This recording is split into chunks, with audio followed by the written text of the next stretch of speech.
I absolutely love that intro. Like, I seriously get like an I Love Lucy, Daisy Lou Productions vibe to it, don't y'all? I love it. It's got that Absolutely. that It's nice a good philosophy. intro. Exactly. Oh wait, are we live? We're live. Oh, hey everyone! Welcome to the greatest Sunday afternoon art show on YouTube, Makini Live. How's it going? You're such a ham, you know that? You are. I thought we should do that from now on. I should do that from now on, just like once in a while.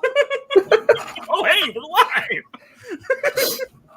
I got a picture of all of us together.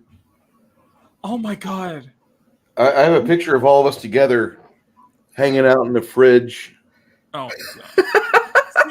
Now, see, Look at all that ham. I was gonna make an analogy how we only have two of the three that we're missing our Brianna here, and Brianna just showed up. So Mads. Yes, I see. Yeah, at some point Brianna is Mads and Skyla is Bruce. So. Wow. Okay. Okay, I take offense to that because you did draw Skylar with blue eyes, so you know. Okay. And the pink hair. Yeah. Okay, we'll switch it. Okay, fine. It's danger hair, Mads. Danger hair. No, it's not. What's wrong with pink? It's one of my favorite wigs. Exactly. Looks amazing on me. So, how are you guys doing today? How are y'all doing today? How's the how's family? How's the weekend? How's everything? Bruce, you want to go first, or? I had a decent paycheck on Friday because Same here. And so I went to Sam's Club. Okay. And bought food, but I All went right. a little crazy. Okay. Because I saw they had ham for $3.18 a pound. And I'm like, oh, I'm bringing you 4 home today. And that's exactly what I did. Oh, not the kind of ham that I create, right? No, not that kind of ham. The kind of ham that we eat and lunch on and just love, because this stuff is just delicious. You're not going to be ogling over that picture of ham today, are you?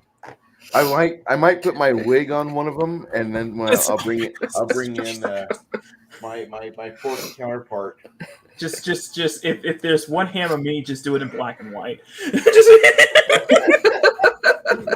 I'll see if there's a filter for that. Yeah, so it's like an ink filter or something like that. A ham. I'm using OBS now.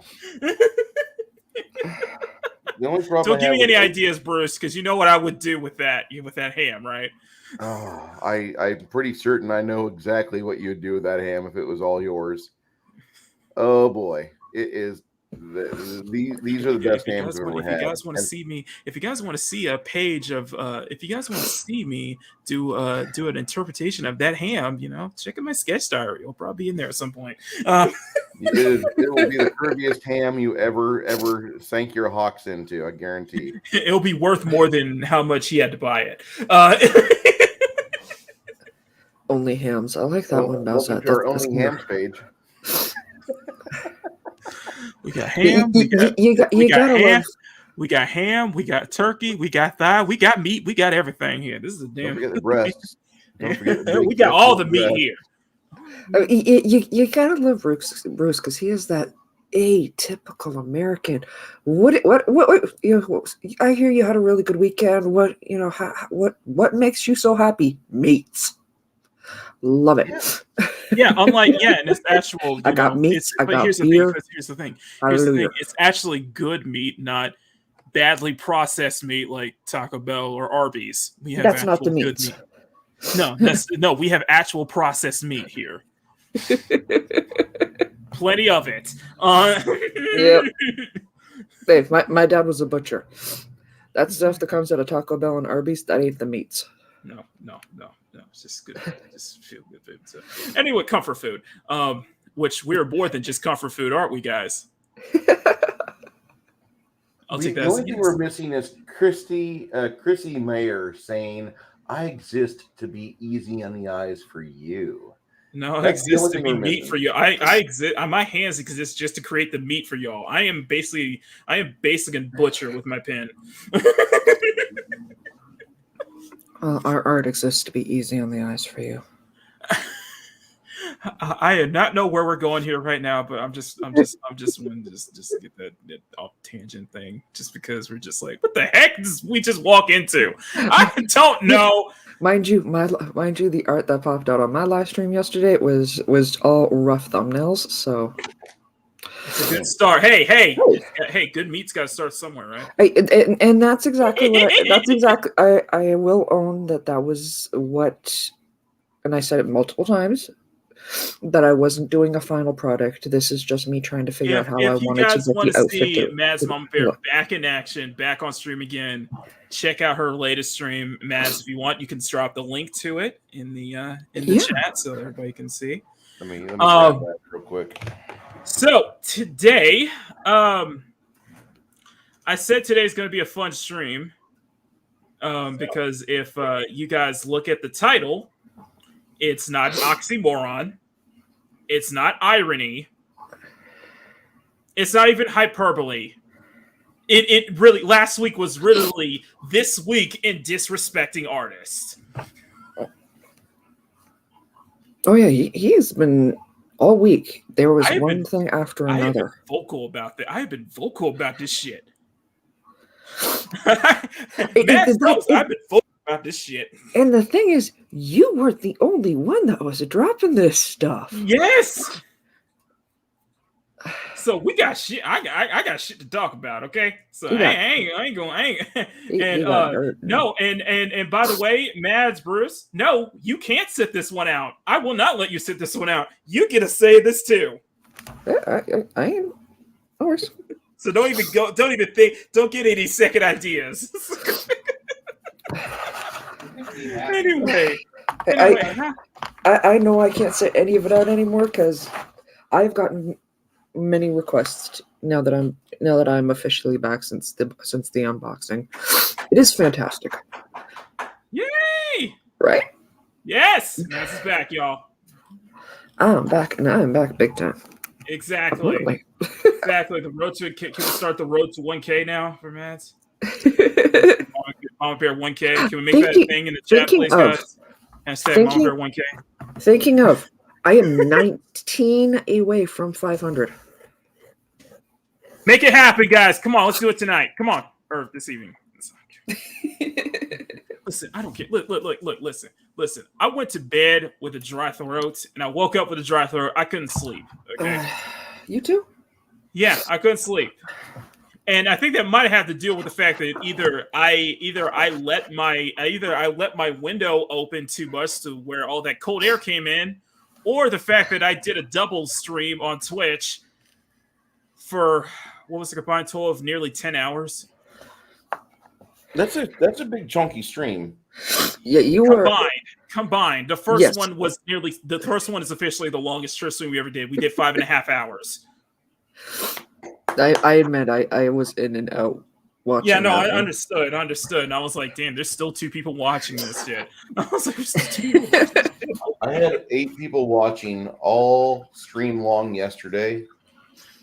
Between 8 and 12 watched me and people play D&D. Yeah, exactly. But I was at work yourself to sickness. Yeah, it's not what I want. See, in your case, I'm not sure sickness would be quite the right thing because one, they need to give me the option to do the hydrate for you a little more often than not. More than once. But it's you get so excited and like right when you're like woo and like full of Ric Flair. I can't help it, okay? But that's what's fun about it. I can't do that Ric Flair woo anymore. I don't know what's for that. But that's what's fun about it. It is. I try to keep the audience interested. I realize my case is like I'm single player mostly, so I don't usually. It's usually the multiplayer stuff, and when you're actually playing with somebody else, where it gets the views in. But it's just you're a solo entity here on Twitch, so I'm fine with that. My passion goes through. My passion for running into stuff goes through. As people are saying in the chat right now. I was watching. I know what he's talking about. Bowsetta said you hit a Ford. I heard a lot of things yesterday. It wouldn't surprise me if you hit a cow. I had a lot of things yesterday. No, that's not how I drive in real life because I wouldn't be here right now. No, I know. I probably have multiple life sentences because the speed I believe. The speed I will never let you live down. No, you won't. because that was stinking adorable.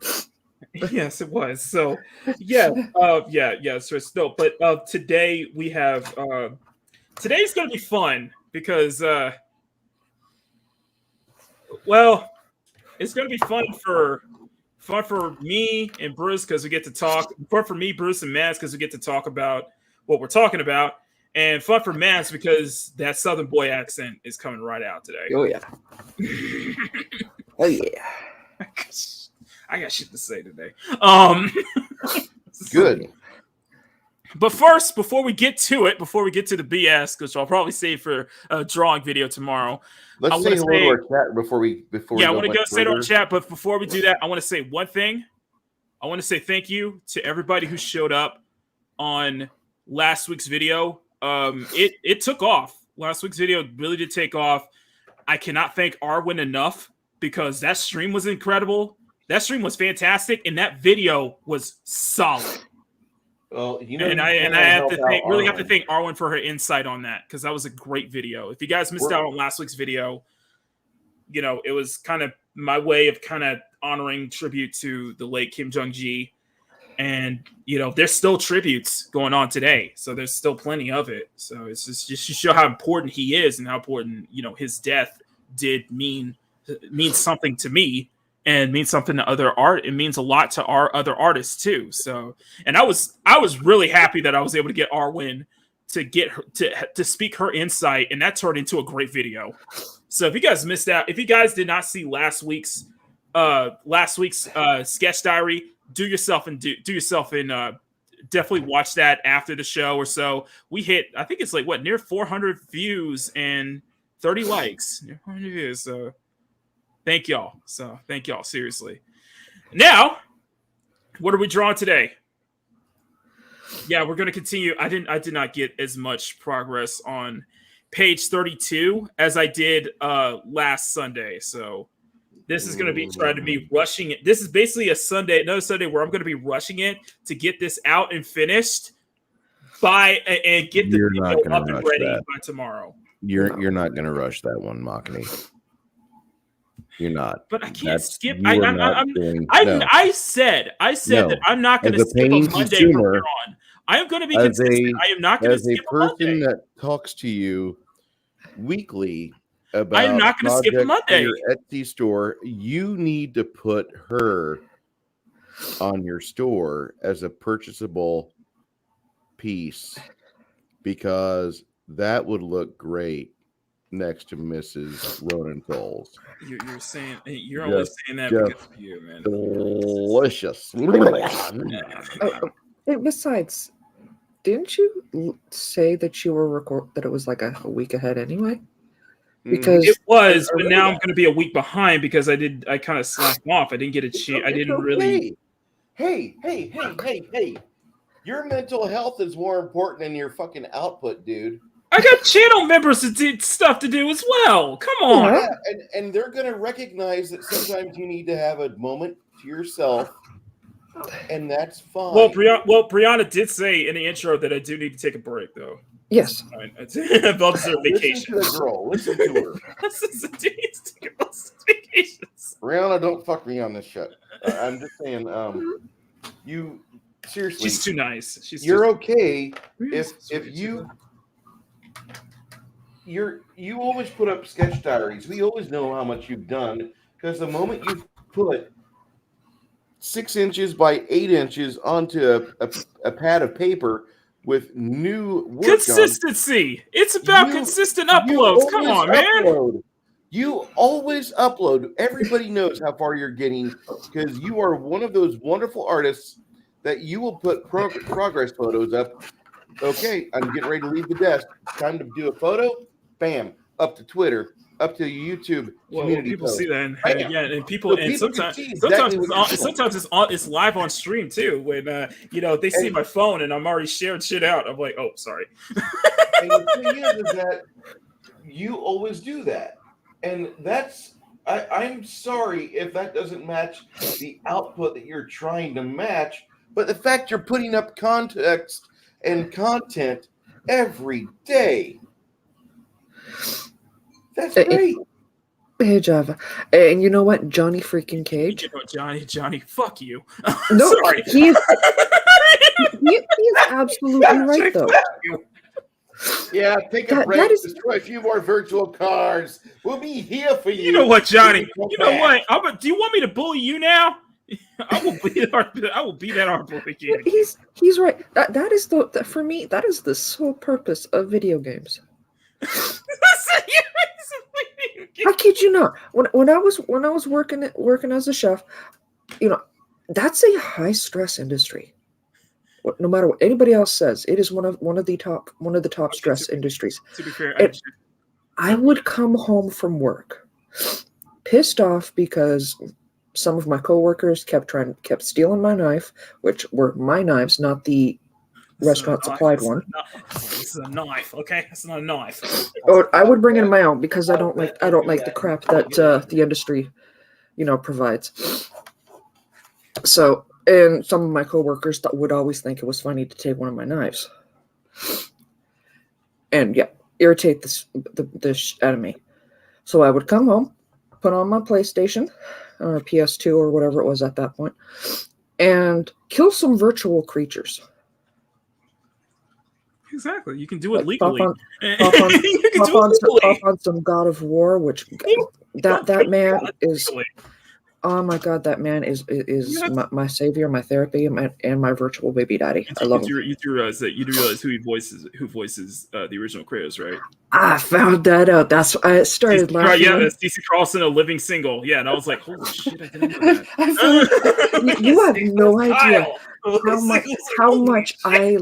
how hard I laughed when I found that out.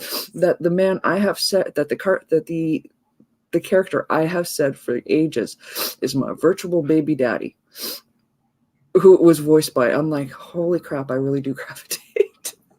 Exactly. That's when you brought that up because I said, okay, I brought that up. Sorry, we're going off on a tangent here. Anyway, I'll just say this one thing. I'll just say this one thing. It was thanks to Riot Kitty, and I was bullied today. I was bullied last week. I was bullied by Riot Kitty and Johnny Cage. I said because the most trending thing. What was trending? Because I said what was the thing that was trending on Twitter was Portfolio Day, and I said, "Oh, Portfolio Day is trending. You know, I'll take part in it once I have work that's actually portfolio quality." And they bullied me into posting it. Yeah, you and I are thinking the same thing, Bruce. You guys are mean. I will tell you at YouTube that I'm sorry. We're sorry about nice mustache, letting Bruce. Go of bullying and letting bullying stop. I want to tell you I'm sorry. You need to film that in black and white, by the way, Bruce. Bullied enough people. Gatekeeping is an important part of society. Keeping toxic people out of a hobby or niche group of individuals is important for its growth. To maintain its tradition. Yeah, in that case, it wasn't bullying me out of gatekeeping me. It was bullying me. It was bullying me to admit how great I am, and I still don't want to admit to that. I want to say I'm sorry for the same way you do that. Knocking me on a high enough pedestal where he has a PTSD episode from a height that he's at. I'm sorry. I love you, Mark. If it was anywhere close to regular bullying, you would have two very pale ass guard dogs coming right after these people. I know. I'm just saying. I know, but you guys are like bullying me to like tell me how great I am. I'm like, I don't think so. It's like you're great. No. Okay, now it sounds like Bruce. I've been doing that. I've been doing that kind of bullying with you for years. You see that, y'all? You see that? That's bullying. I've been bullying you for years now. Exactly. You see that, Bruce? See that? Bruce is patently evil. Not just for criticizing Rings of Power. It's patently evil. Sorry. And we are impressed by this howl. This is new. Remember I did my evil laugh last week too. We're all patently evil. So. I may have to actually sit down and watch that series because if anyone is going to see something good in it, it's me. Well, to be fair, I'm the kind of person who would tie somebody to a railroad track, feel bad about it, then untie them. You'd be going, I'm sorry. Here, let me take you out for coffee. There you go. It's only 70,000 pounds of pressure on your legs for just. Oh, and here's the drawing of you I did while for the as my apology, as a token, as my apology. That's my apology. You can do whatever you want with it. Anyway, let's get to the chat, please. Let's get to the chat, please, because we are going on a tangent, aren't we?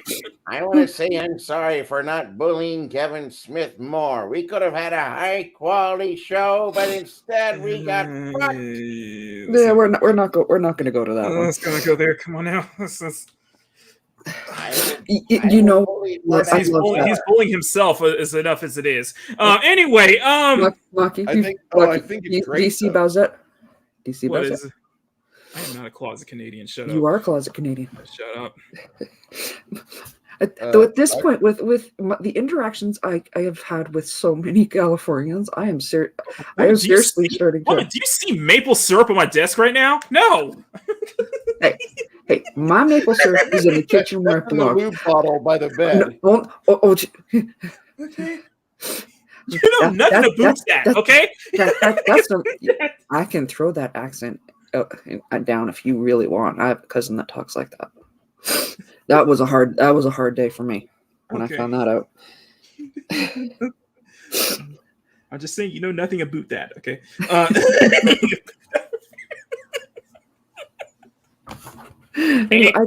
More and more, I am starting to think California is our lost Canadian cousin. Like seriously, with all of the Californians, you want to disown. Oh hell no! At this point, I'm loving y'all in your state. When I have to really steer hard. Spend one day home, and I guarantee you will regret that. Saying that. That's all I'm saying. I doubt that. Please unplug your Tesla car. We're trying to conserve power.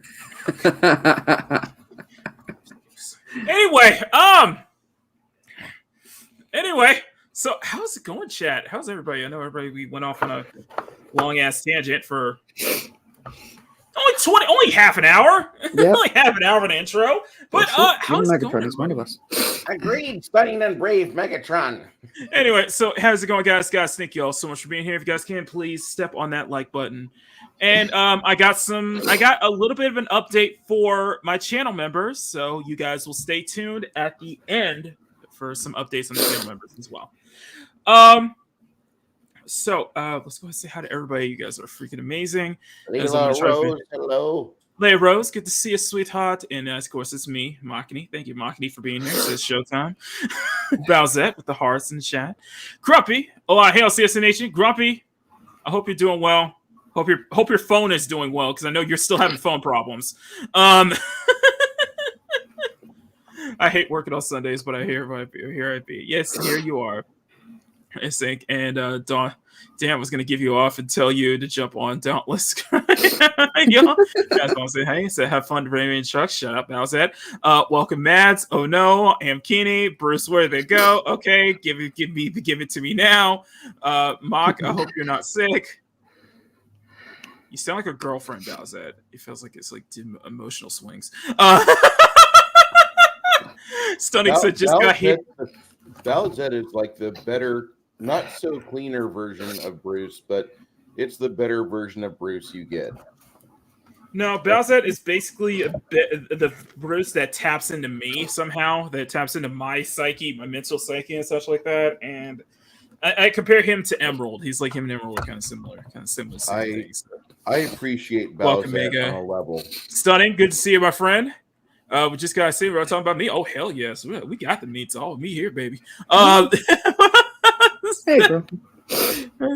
There's Bruce. Thank you for being here. Thank you for sharing out. That's nice. Mama Bear 1K. Yes, Mama Bear 1K. Show saw you rearing the F-150. Yes, shut up. I did close fire. Sold on my last Twitch stream. Mama Bear 1K.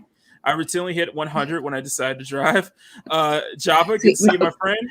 My question is, when he says he hits 100 when he decides to drive, is that speed or people? Because there are sometimes I would think, the people side would be a service to the world. We have a Java, good to see you, my friend. we have a celebrity in chat, by the way. Yes, we do. Dr. Adega Outlaw. Stunning and brave. Gonna say hi. Thank you. I know Arwen is, of course. How's that? Johnny freaking Cage says, "Yeah, take a break. Store a few more virtual cars. We're here when you get back." Screw you too. We're all doing good. He's played the bright. Yes. Hashtag knife. Knife. Lucky Nico. Hey, Lucky Nico. That's it. That's what I try to do with Dauntless Bats. I used to blow off steam by running over civilians in GTA 5. Okay. Last week of working triple Saturdays, I heard we may work another 3 seconds. Java. I'm going to say this once. I'm going to say this again. Dude, those 10-hour shifts are not going to help you out in the long run. It's not going to do well for your health in the long run, man. Oh. I hope you take a break, and I hope you're able to, find a work schedule that works for you, that not has you working long hours, Speaking from experience, and I know all of us can speak from experience on here. So same. That was one of the really sucky parts working in the restaurant industry. Mm-hmm. Was the hours, because the only people you got to interact with were your coworkers. So your days off, you had nothing to do. There you go. Bowsette says, so nothing different, Maki, then. Okay, yeah, exactly. Fizz, good to see you. Play Norwin, so I can be a trickster. Nice. Yes, Johnny, you and Kitty were right. Yes, I'll admit to that. Yep. You bullied me into appreciating who I am, I guess. I don't know. I feel bullied too. Pulling him through the gate is different. Bucky just okay. Closet Canadian. I'm not a closet Canadian. Bowsette. Stop it. He's one of us. Shut up, Sonny. Do it, man. Canadian. Hey, man. Like I said, y'all in your state. Yeah, I'm here, Sonny. Just realize that. Is Makini drawing risky boots? No, this is Arwen as a witch from last week. I know this. I know that just kind of everybody. Though, if you want like actual bullying, get the offer Quebec as a trade. Get over Quebec as a trade. Yeah, we'll give them Quebec. We'll officially take California, maybe Maine, Alaska. I want Alberta. I want Vancouver. I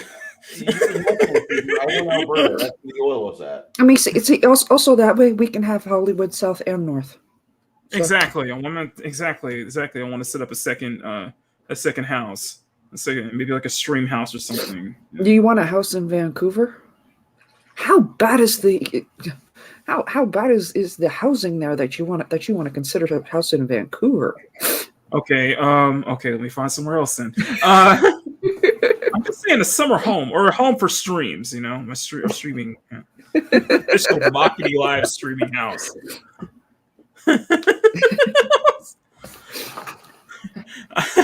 I'm so on this phone. This phone is a nightmare. I'm sorry. We didn't get you a new phone. Grumpy. We do. We may have to start a go. Same when we got Mads. A new iPad a couple years ago. Right. Actually, that's the laptop I'm working on that we actually wound up getting. And you know what? We may have to start up a GoFundMe. Dega.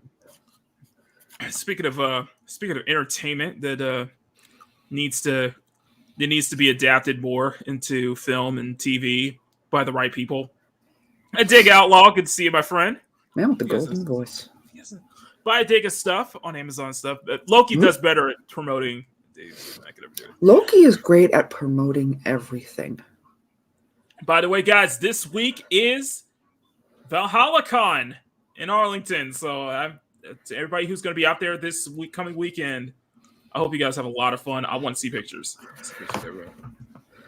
Like legit, I could honestly see, Loki could take a product that is in every aspect of it completely defective and make it sound desirable. Maybe I could collab with him on like a sticker project. I don't know. Yeah. Make more stickers so I can buy them, you non-greedy artist. Okay, fine. I'll take more stickers. I'm sorry. Fine, I'll wait. Waiting on my last huge stickers, by the way. Woohoo! Everybody's gonna. All I'm getting is favorites, so I don't get that much traction. The fact that you consider this bullying, man, I guess Grumpy would have to be one of my biggest bullies in the chat. It's the same thing. He's our favorite bully. He's a favorite bully, though. Him and Skywalker have been so active. I saw your. I popped in on you love your stream with Skywalker the other day too, and I was like, oh, he's real. That was a long time coming, and it was just that was a long time coming. I was like, yay! I'm just going to say that I put a link in chat for those of you wanting to know more about Adega Outlaws sci-fi series opener. Magnum opus. His magnum opus. Yeah. All right. Another part of the military I don't miss. 24-hour duty. Exactly about that. Java. Gotta help. Oh, gotta help my mom with the bills. Yeah. It told me she told me we almost lost the house. But since me and my brother work in the factory, shit. All right. You gotta do what you gotta do, man. You gotta do what you gotta do to keep a roof over your head. And you're a good son. You're a damn good son, Java. So you're a damn good son. So thank you for your service. Thank you, Keely. Thank you. And by the way, Keely says, hello, nurse. Thank you, Keely. Thank you always. We need a CSF Nation Mac Nation. Like, no, God. That's going to be... Yeah, with the Pitmobile out in front. That can go wrong in so many different ways. Grumpy, you can have my phone. It pisses me off all the time. The CSF Nation mansion would wind up looking like that one spot in Fortnite that I keep saying is the CSF bunker. Oh God, yeah, but I'm afraid. And you know I'm right. And human rights lawsuits, human rights violations, nothing to go wrong with that. I'm just saying.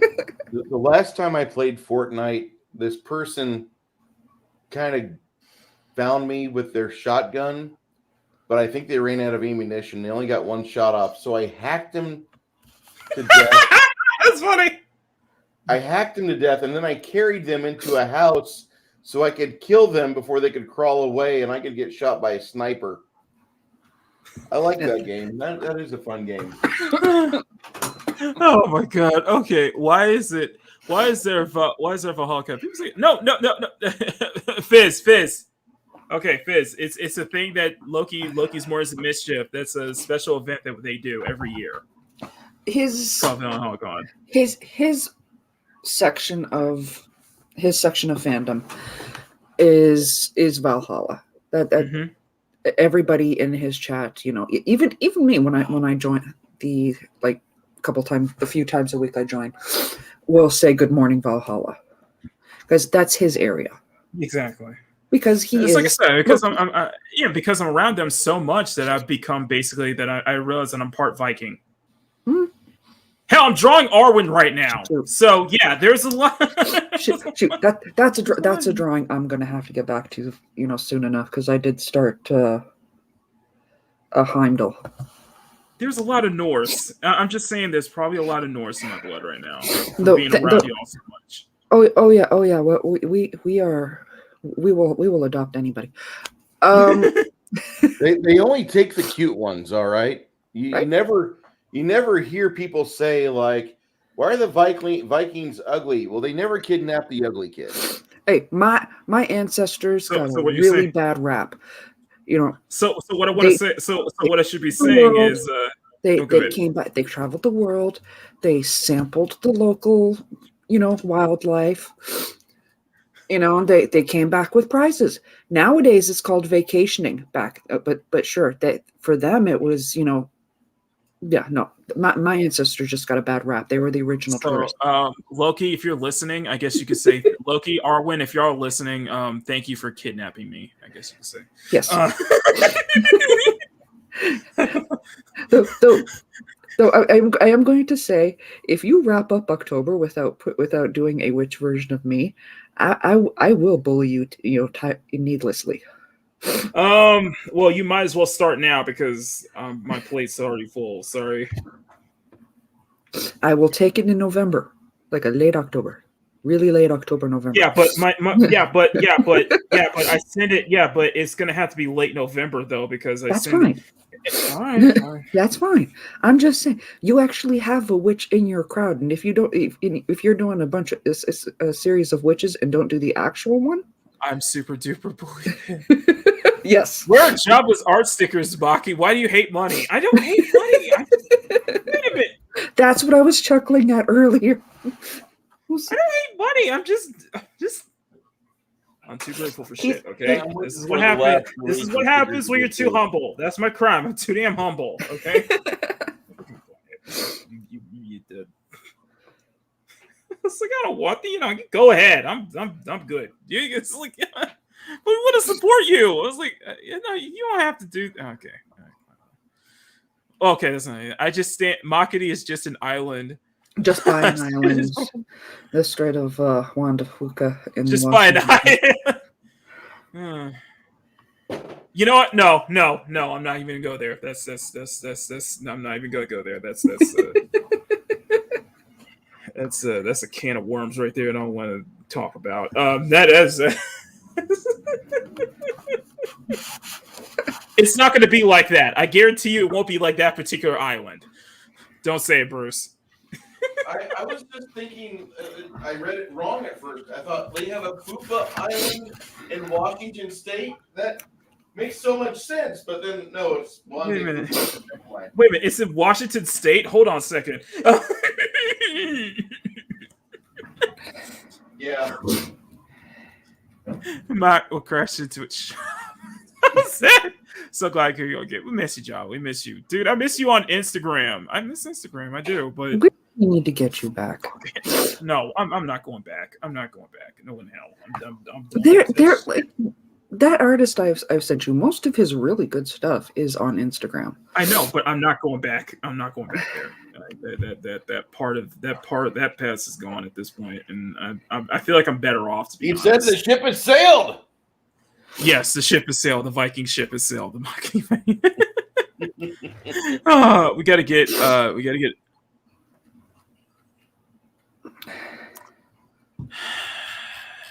What?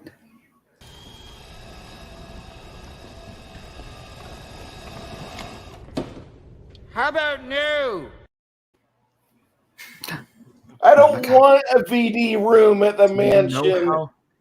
Do you know how scary that would be? Do you know how messed up my mind would be? Even as a brain dance, I wouldn't want that. That'd be like going back to Fort Leonard Wood. Why is there so many clinics here? Exactly. Glory is fleeting, except in Valhalla. Exactly, Atega. Exactly. I shall DM your art. The tournament stickers make us. I am ready to spend. No. Wait. Look, Nico's playing Rapper the Rapper. Okay, guys, stop it. Okay, you're not going to bully me into making stickers now, Java. And don't even start, Mads. I was going to say, is everybody that a else challenge? in chat, don't even. Stick. No. I like how you're highlighting me and Bruce when Because the biggest be the one along that, no. When the biggest one, when the one that is most likely to do it, and who does so successfully, is our beloved Grumpy. You too, Grumpy. Don't even. It goes double for you. You can't stop the Grumpy. I know. Sample the locals. I know locals. Exactly. What was it? Locals. What was the other one? Sample the locals. Get the. What's the other site? I like Mines. Gab is kind of hostile, but not Gab. But what was the other one that everybody started fleeing to, especially Scott? Truth Social? Not sure. No, fuck that. Rumble. That's what it is. Rumble. There it Rumble. is. Rumble. Yeah, Rumble. No, I hate Rumble. Okay, maybe locals in. Oh, there's also Getter. Yeah, Jeremy the Quartering moved over to get her too. It was just completely just dropped on social media. I was like, this is probably not a bad idea. Sort of get her group, I guess. Not leaving. I meant about showing Makini art. If I want to see stickers, I should have worded it better. My bad. No, but still, no. You're not going to try to bully me or convince me to do that. Okay, don't even get any of y'all in the chat. Don't get any ideas. In the Philippines, they're creating as many island souvenirs, finally paperwork. You know how successful it is to tell anybody. Are you trying to insinuate, Cavatillo? You're trying to give me a Filipina bride? Is that what you're trying to insinuate? I don't know. I'm sorry. I'm just. This is what happens when you've spent the last 5 years around your coworkers who are mostly. I caught what you meant about that. This is what happens. I'm sorry. I got my ideas. Oh my god, we're still going through this chat. True. He would he would crash the boat all the way to the island. Shut up, Bowsette! Get the island name. I hate Blake. You know what, man? You love me. You love me. $1 for that. All y'all mean to me. This is turning into a very sticky stop. No. This isn't mean. Hammer the stickers, young people. What is going on in my chat now? This is Soft Kisses. You've never been at a DSP stream, have you? No, Maki. The hashtag was for the vacationing Vikings, not locals. Exactly. I know what that meant by that. Send me an Asian wife. I gotta think for that Asian chick. Let's see. Is Stunning and Brave mail order wives? Follow Patriot? Okay, if you want to switch, Maki, check the CSF Nation chat for a second. All I'm gonna say, Stunning, is I'm not picky. Just give me either Asian or Filipina or Latina or Dominican or Brazilian. Or one of each. I'm not picky. I know I'm a man of culture. Okay, I know. Yep. We all are. Men and women of culture. CSF Nation. No, all your big titty goth friends. I'm going to interrupt you two for a moment. Yes. Go ahead. I'm sorry. Because you want to switch from the what you call bullying, what we call support. Oh god, what's in my chat now? What are y'all doing right now? In the CSF chat, that artist that I have sent you guys stuff privately, like you and Grumpy. He posted what was one of his favorite pieces on Instagram. Should we get him on at this point? You know what? I would totally be into it. It depends if he's up for it, but yeah. Go check out that short. It is. I already did. I loved it. Isn't she gorgeous? His Poison Ivy. That is for those Walt Real Art. The man. Put in the link. Yeah. I will put Hey, Dad Man. This is my former Fortnite buddy. How's it going, Dad Man? Yeah, I will put the link here. This is the short. That's okay. So I love how we're having a fun time right now as we're near an hour into the stream. We haven't even gotten to the topic yet. Yep. Oh, that's fine. I feel like Bruce is like, please don't get into the topic. Please don't. No, I'm we're not. Gonna get into it. I'm not at that point. I just like the stupidity of the interwebs is at a breaking point, and I expect the interwebs to break, and most of you I won't see or talk to again. Oh yeah, that's going to be guaranteed. Because the Mindy Kaling apocalypse. Okay, let's not. Okay, ixnay on that one. Let's not go there. If something she needs to get bullied, she needs to get her ass. Bruce. Let's not go there, please. I want to get demonetized. How dare you, Bruce? You're attacking a brown woman. I'm just saying, Bruce. Okay. Yeah, I've gotten enough, beef in that, this week too. So let's hey Maria. These are some very. Let's talk about how great Maria is right now. Okay, I love ham. We love you, Maria. Mm-hmm. It's Arwen, Maria. It's Arwen as a witch. If you want one, I'll see if I can squeeze you in. Sure. You'll squeeze. But I gotta Maria's wait till gonna get some fitness. I'm just saying this. I want to get Maria back on. Okay, I'm just saying that. I want to get I want to do the count. I want to do the ultimate Makini harem stream. Okay, I want to get every woman we streamed on here with me. Hey, Mark. Yes. Look at her latest comment. Highlight that. Oh no. I want to see your hands blush. Yes, sir.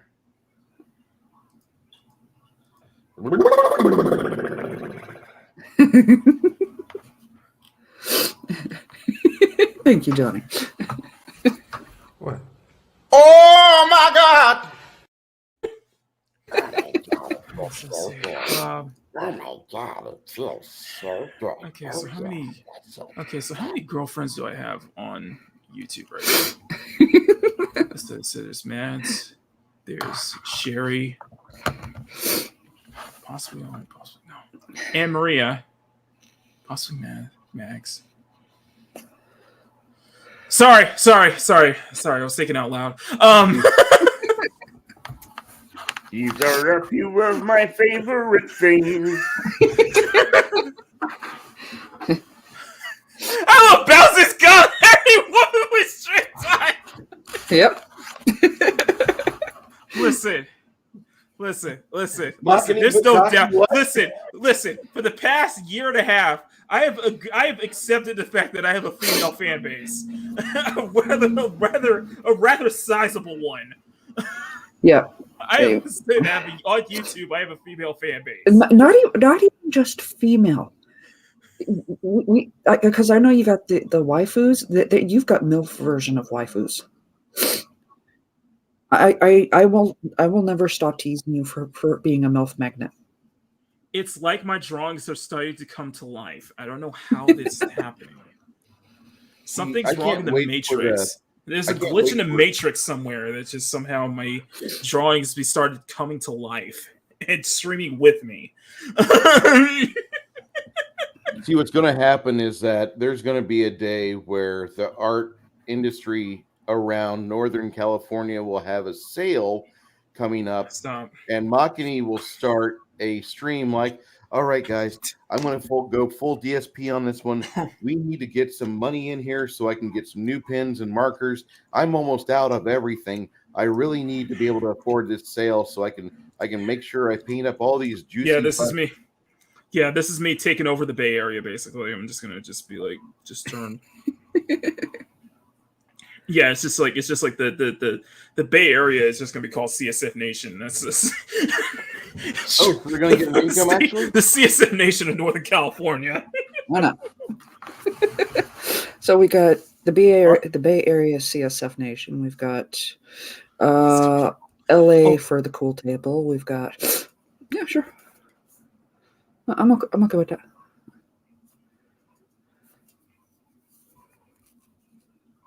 Y'all went weirdly quiet. I'm still here. I'm just painting and listening, trying to hear Makini stumble over. Got my Mads. Then I have Mags. I just turned my mic off. Sorry, Maria. Oh, you were thinking that hard, huh? No, I'm just thinking. No, I was just saying. It's like at some point, it's gonna get big to the point where I just have to call it the Makini Nation now. It's like, yeah, this is how we. It's gonna get what? It's gonna be. It's how it's gonna be in the record books. You know, it's how we take over. You know, it's how we take over the world. Hey, Dad, man, you want him to lose money? Stop that. Stop that. No. What are you talking about, Dad, man? You want me to make money? Okay, I could do that.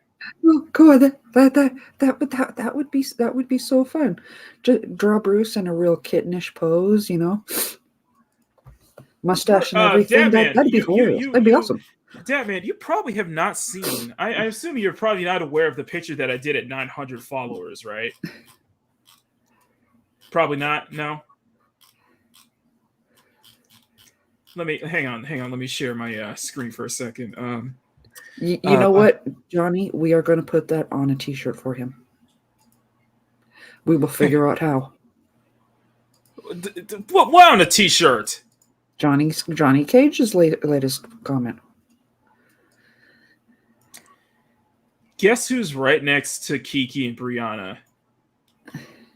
That face looks familiar, doesn't it? Well, it needs a mustache now if it's going to be, really reminiscent. Oh, I'm just saying. So you ask me, and I say, okay. I still love this picture, though. Oh, yeah. For those, I did this when we celebrated 900, and I was like, I gotta do something real special with this for these guys. So I know y'all still joke about the fact that it basically made Mads and Arwen like taller than anybody else, as tall as Brianna is. I just think it's hilarious because I'm one of the shortest in the group. Now, Bowsette, a man always zooms in on the. Hey, Squeak! Hey, Squeak is at breast level now. Yeah. Feeding level. Feeding level, sir. She's happy about that.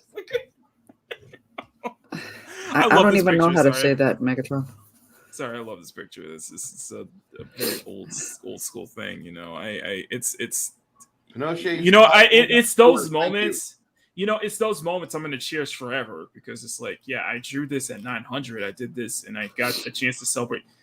Listen, you cannot deny the fact that we've had so many. You cannot deny the fact that we've had so many incredible streams this year. Like the one, yes, it was super chat. Oh, okay, 1 second. Let me just say this: the 1K celebration was great. But I still think that my all-time favorite moment this year will be the birthday stream. Do you know how many people stopped by and celebrated? Do you know how many? The fact that we were at a full capacity the entire night. Oh, I like that. Are you guys there? Anybody? Am I speaking to myself? Am I just? Sorry, I'm reading the chat. Oh, okay. I'm sorry. Super chat. I know. I'm sorry. Taking the world over 1 million. We are gonna put that on a T-shirt for you. Oh, God. Okay, Pete. I'm sorry. That gets me. That gets me every time. Pinochet's helicopter tours. 5 bucks. Thank you, Pinochet. Speaking of drawing someone to life, would you have any conscious objections to drawing a Pinochet avatar that I could use? I don't have rights to mine. I think that can be real. I think that could be arranged, Pinochet. That is a commission. There's more money. That could be arranged. That can definitely be arranged. But until then, let me give you this one for your super chats. I really, really, really appreciate it.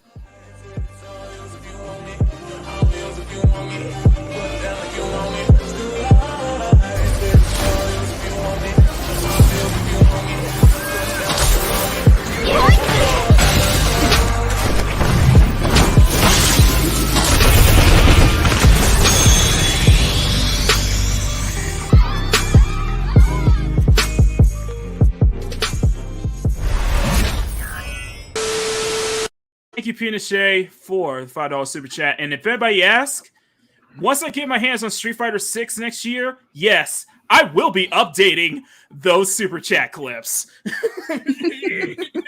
Make them not pixelated when they get in. I know. It's a weird thing. I'll try to work around it. So like that is like a Capcomism. I can't stand that. I'll work around it. I'll see what I can do. But yeah, thank you, Pinochet. So, but yes, I think we can make that. I think we can arrange that. And Datman, thank you for that so much, my friend.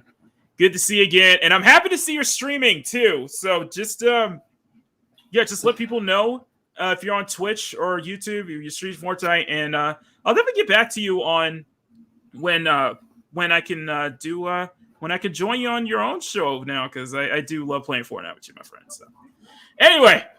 Well, Dadman doesn't suck. That's why it's fun to play with him. You have a good chance of winning. It does increase our chances of winning, apparently. It's just like, it does increase our chances. I'm sorry. Oh, okay. Yeah, it's a weird thing because it's because I'm trying to do as high as what StreamYard will allow me to clip, as high as what StreamYard will allow, basically. You need to record higher than so I might need to change I need to find a better recurve maybe than not use OBS. I have to figure it out. But anyway, sorry. We're over an hour in and we already got up to saying hi to everyone and we haven't even gotten to our topic yet. Don't you just love this show? We have just finished saying hello. So, all right, guys. So thank you all so much for the support. Thank you for super chats. Anyway, if you guys can, please hit that follow button or hit that subscribe button. You did see Bowsette's comment though of what? Raiden the Shogun Lightning Witch. Oh, right, Shogun. Yeah. Yeah. But you cover yes, we cover topics, Pinochet. You must be new here. You must be new here. If you're so, welcome to the welcome to Makini Live. Welcome to the greatest Sunday afternoon art show on YouTube. If so, helicopter tours. Yes, we will cover the topics after we fix the T level in the United States of America. Once the T level is at an acceptable amount, then we talk about things that might actually matter. But until then, all men must wait with a heart on. Who said it all has to be men? T level? Yeah, that's it. I'm going to say, everybody knows about Boston. You keep the T far away from them. No, all I'm saying is the type of culture that I do here is for everyone. It's universal, man. Women doesn't matter.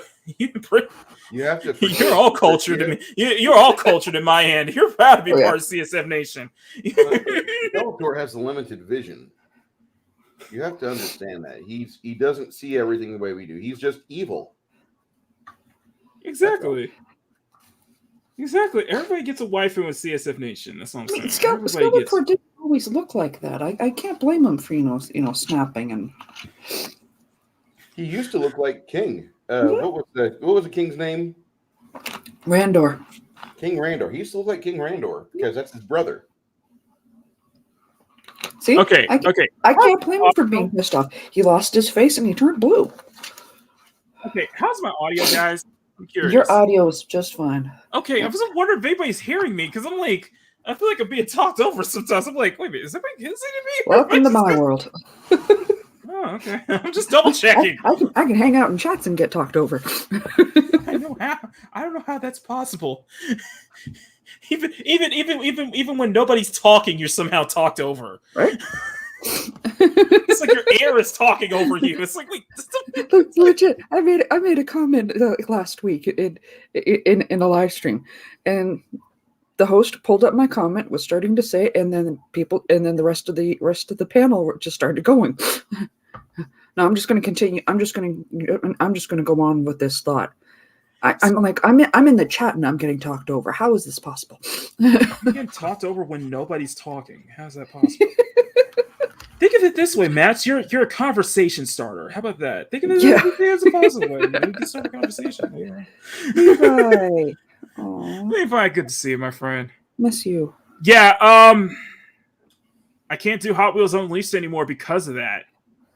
Server's been shut down, man. I've ever since like the last update or the last DLC dropped, I stopped playing because Xbox has been having server issues and I can never connect.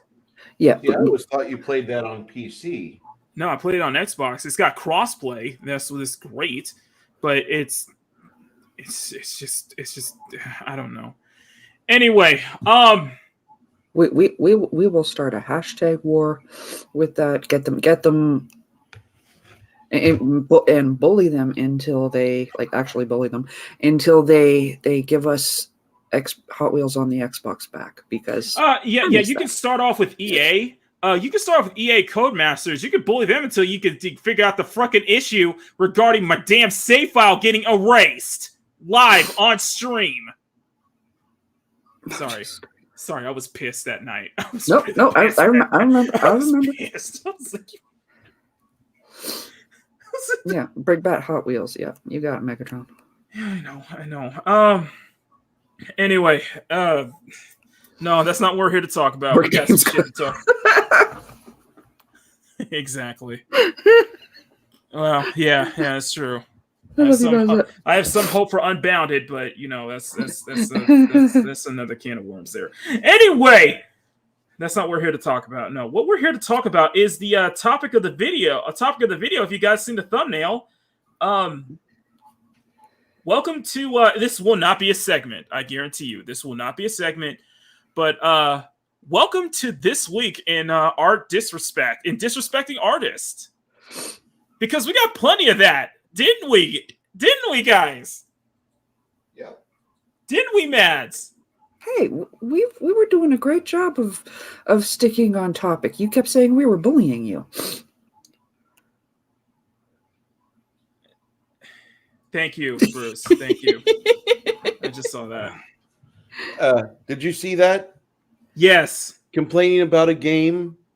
And be like, let me get okay, Bruce. Listen, can we get on topic, please? We'll save that for later. Thank you, Bruce. I appreciate that, though. No problem, buddy. No.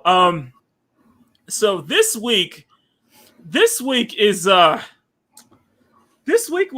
week was essentially this week in disrespecting artists, because a lot of what I saw last week was nothing but that.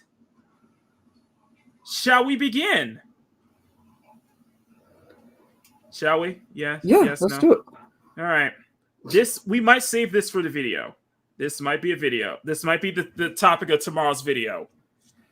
Actually, I may make a topic of tomorrow's video for this. So, all right. We're going to get into this because this personally does bug me as an artist. This does bug me, and I think as artists in the chat, I think this should bug you guys just a little bit too, or you guys should at least find this somewhat disrespectful. So, to kind of get in context, there have been a couple of instances of artists getting kind of disrespected, specifically on Twitter. A couple? Which Twitter. Which we put the Twitter in there, and it's like, okay, so it's basically a Tuesday. Yeah, pretty much. Tuesday. I did mention this backstage that I do have a beef with art. I do have a beef with the art police, art bullies, and art fixers. And you guys will know what I'm talking about in regarding to the latter one. So, for context, there's a new Scooby-Doo show coming out. It's going to be focused on the character Velma. It is going to be produced by Mindy Kaling, who's a very prominent figure in Hollywood. There has been definitely plenty of discourse around the initial trailer for Velma. It looks boring. Now, Bruce. I'm just saying the obvious. It looks boring. Okay, let me continue. That's not what we're going to be talking about. That is not what we're going to be talking about, in fact. Good. What we're going to be talking about is a specific piece that got a little bit trending, and got one of the biggest ratios I've ever seen. So let me go ahead and bring up the original post here. That's wrong one. I'm trying to do my best to put this in video form, essentially. Put this in audio form for tomorrow. So if not, I'll just have to re-record it, or just say my own personal piece on it. So I agree with you, buddy. So I want to show you something. Let me just share the screen here. All right. Check this out. What the fuck is that? Hey. What the fuck is Bruce? Seriously. It gets better. No, Bruce. First warning. Dude, That's the original art. Yep. First off, that's the original art. The original from the 60s? No, that's the original drawing, because it's going to get into the context of what I'm talking about. So you can see this dude, the Mystery Inc. gang. I think it's a fun style. I think it's a fun looking style, fun looking cartoon style. Very captures the spirit of the original. I think it looks great.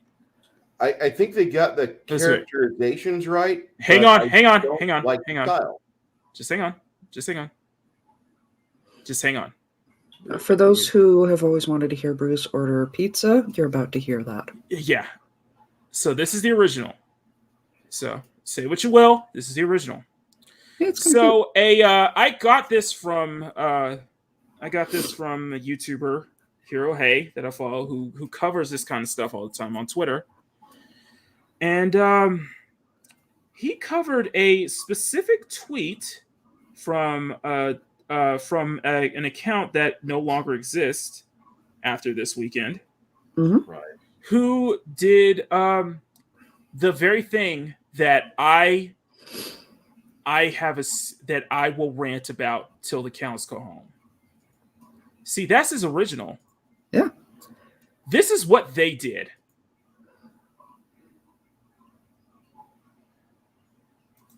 Who did that? Who the hell did that? Now, let me continue. I blocked them out.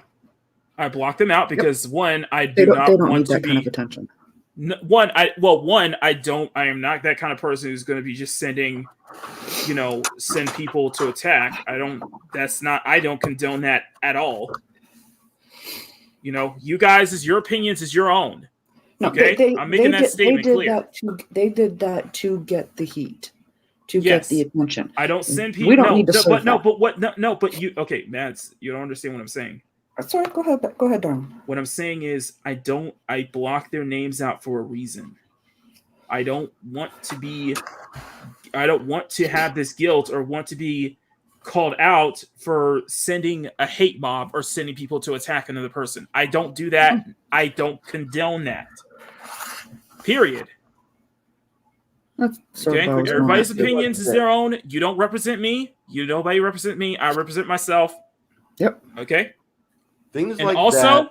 You like what you said, Mads. I don't give them any. I don't want to give them an intention. Yep. But what you're looking at here, and we'll get to it.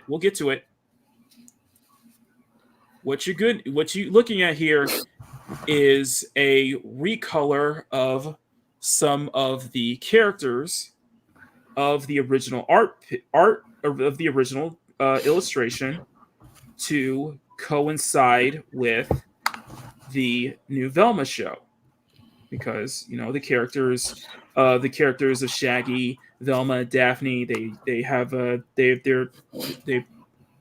for lack of a better term, they did get a race swap. For lack of a better term, I think. Let me continue. Before we move on, let me continue, please. I was just agreeing with you. I was saying that the term. I don't think there is a better term. Mm-hmm. It's Bruce. Let me continue. So I did not. This is not the original tweet. I took a picture of this tweet because, like I said, I do not want to give them any attention. They put the caption "Fixed. Next time, do not forget that representation exists. Thank you." So this is the kind of thing that I talked about this a couple of weeks ago in regards to the whole debacle surrounding the Little Mermaid Ariel casting and the potential talk of like Rogue in the MCU being played by Keke Palmer.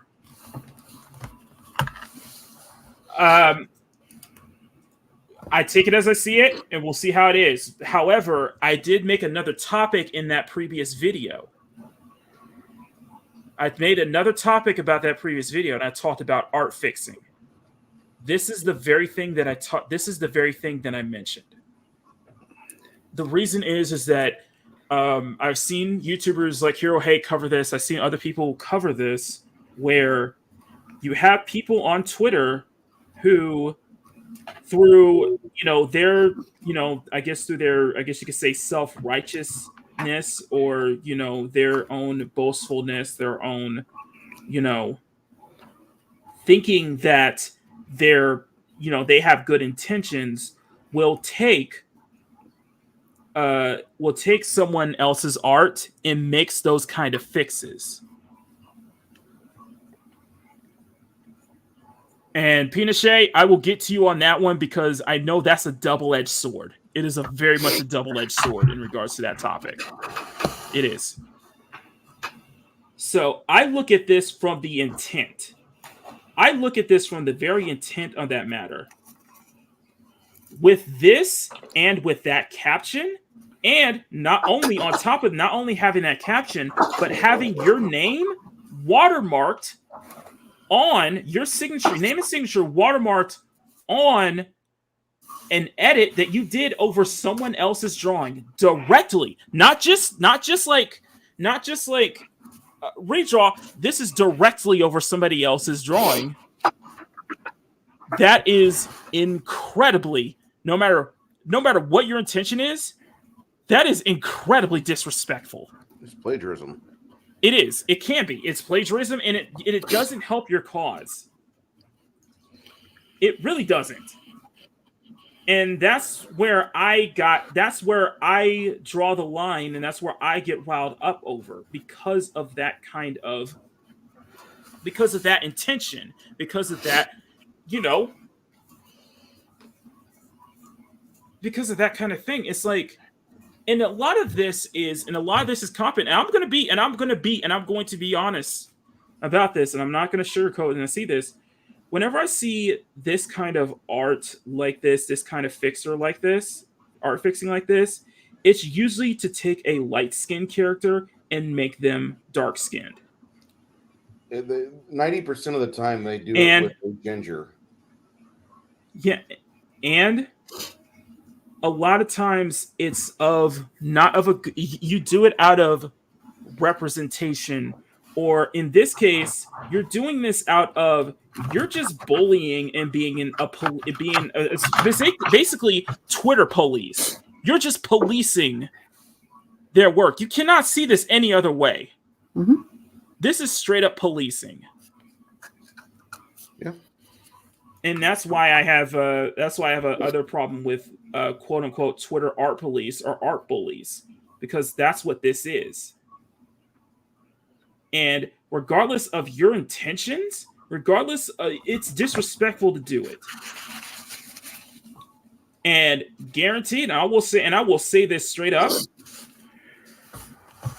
This, in regards to Pinochet's comment, this works both ways. I feel this both ways. I look at it from the intent. I seriously look at this from the intention point of view. And the intention here is crystal clear. It's not okay. Regardless. It's not okay regardless. I wouldn't do that. Go ahead. I wouldn't do that to your work or anybody else's work. There's one thing, and I want to highlight a specific comment. I want to highlight a specific comment by one Arwen Avalon. Arwen, we love you, sweetheart. Thank you for this amazing comment, because you said it best.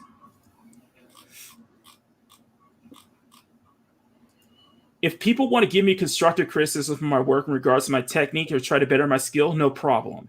That said, anyone who has the arrogance to take it, change it, and claim they quote unquote fixed it can F all the way off. Mm-hmm. That's what I see here. The fact that you did this and claim that you're fixing it is incredibly disrespectful. Period. That's not the way to go. 9 times out of 10, that's not the way to go at it. And Pinochet makes another good comment. The comment displays the intent of the fixed artist virtue signal, in my opinion. So-and-so intended to how Wonder Woman had always been known. She definitely didn't make the snide comment as well. Agreed.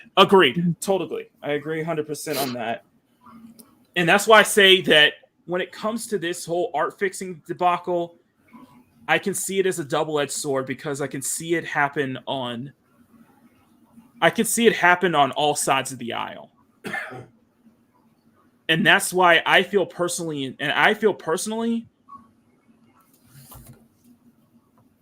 that's not the way to go at it. If you do have a problem with, how a piece of art is, just speak your piece on it, criticize it, of course, say your piece on it, and go that way. I think that gets the message across better than this. It would have been a cleaner message had it been that way. You know what I mean? Yeah. Because if you didn't go that route, if this Twitter user didn't go that route, they wouldn't be getting the backlash so immensely that they had to delete their account. That's what happened. Person deleted their account because they got so much backlash from it. And you did something disrespectful and you're not owning up to that. And from what I saw from your tweets, you're not trolling either. You really are standing by that, and standing by what you're saying. And it's like, okay, I will not. Okay, it's a case of play stupid games, win stupid prizes. I'll just say it like that. Megatron has what you did here is very stupid and disrespectful.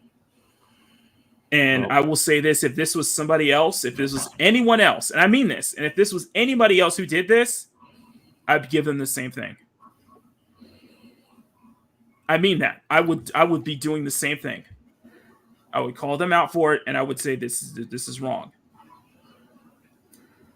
Levi Ebert, and I will say, and that goes to Bruce, it goes to Mass, it goes to everybody in the chat.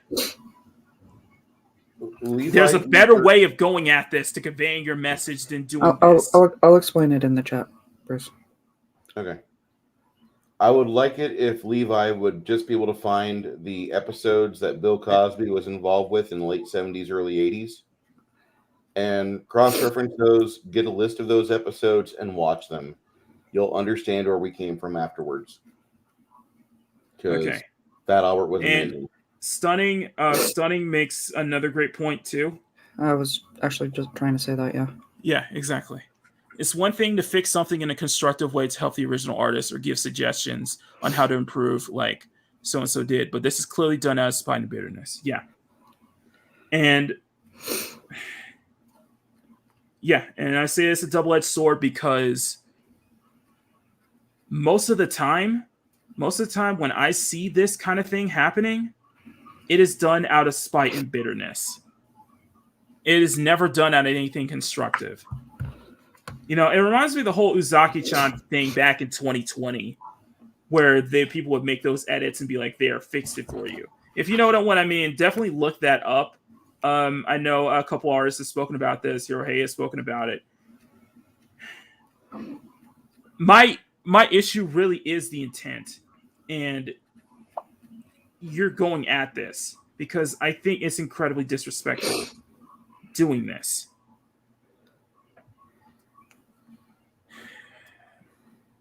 And I am going to stand by what I said in that, listen, there's a better way of conveying your message. And what this user did clearly wasn't out of constructive criticism. We can unanimously agree with that. Yep. But Pinochet, Stunning, all make great points in that, yes, we've seen that from other sides. We've seen that from multiple sides. It's just me personally. I see this as disrespectful because that happens. I'm seeing it a lot of it I'm seeing recently is from what Stunning's Brave said, done out of spite and bitterness. If this was like an official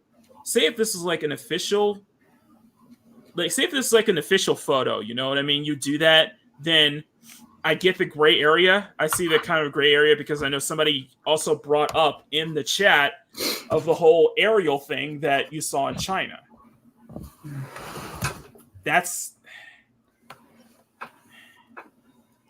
But see, I don't see that. In that case, this is over somebody else's art. Yeah. This is over someone else's over drawing. Somebody else's That's where the disrespectful part is. You're doing this over somebody else's drawing.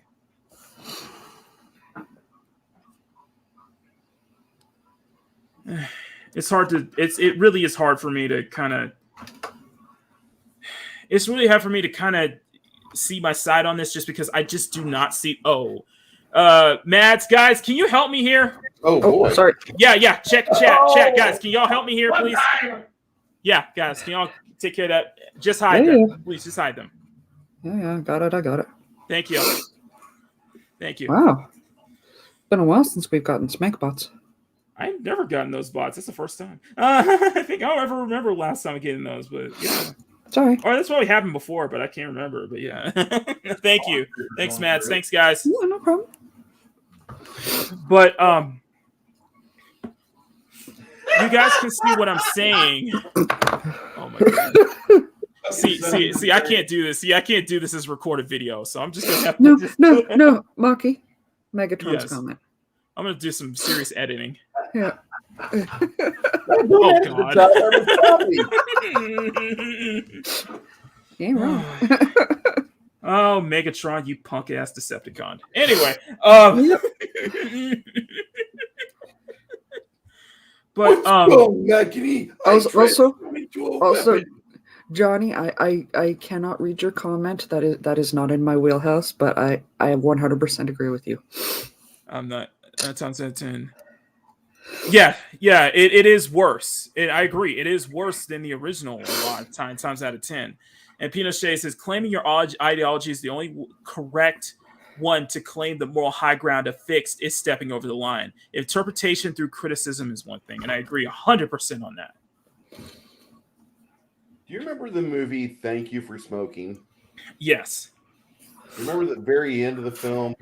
They're showing the James Macy character is buying all the old Turner Classic movies, but they're taking the cigarettes out and they're replacing cigarettes with things like apples or just food items. And yeah, we saw that. We saw that somewhere with the recent Looney Tunes cartoon when they took away Elmer Fudd's shotgun and gave him a scythe. But I'm like, wait a minute, so you traded one deadly weapon for another one? What? Yeah, because that is so much better. I'd rather the shotgun than the scythe, because the scythe is deadly as fuck.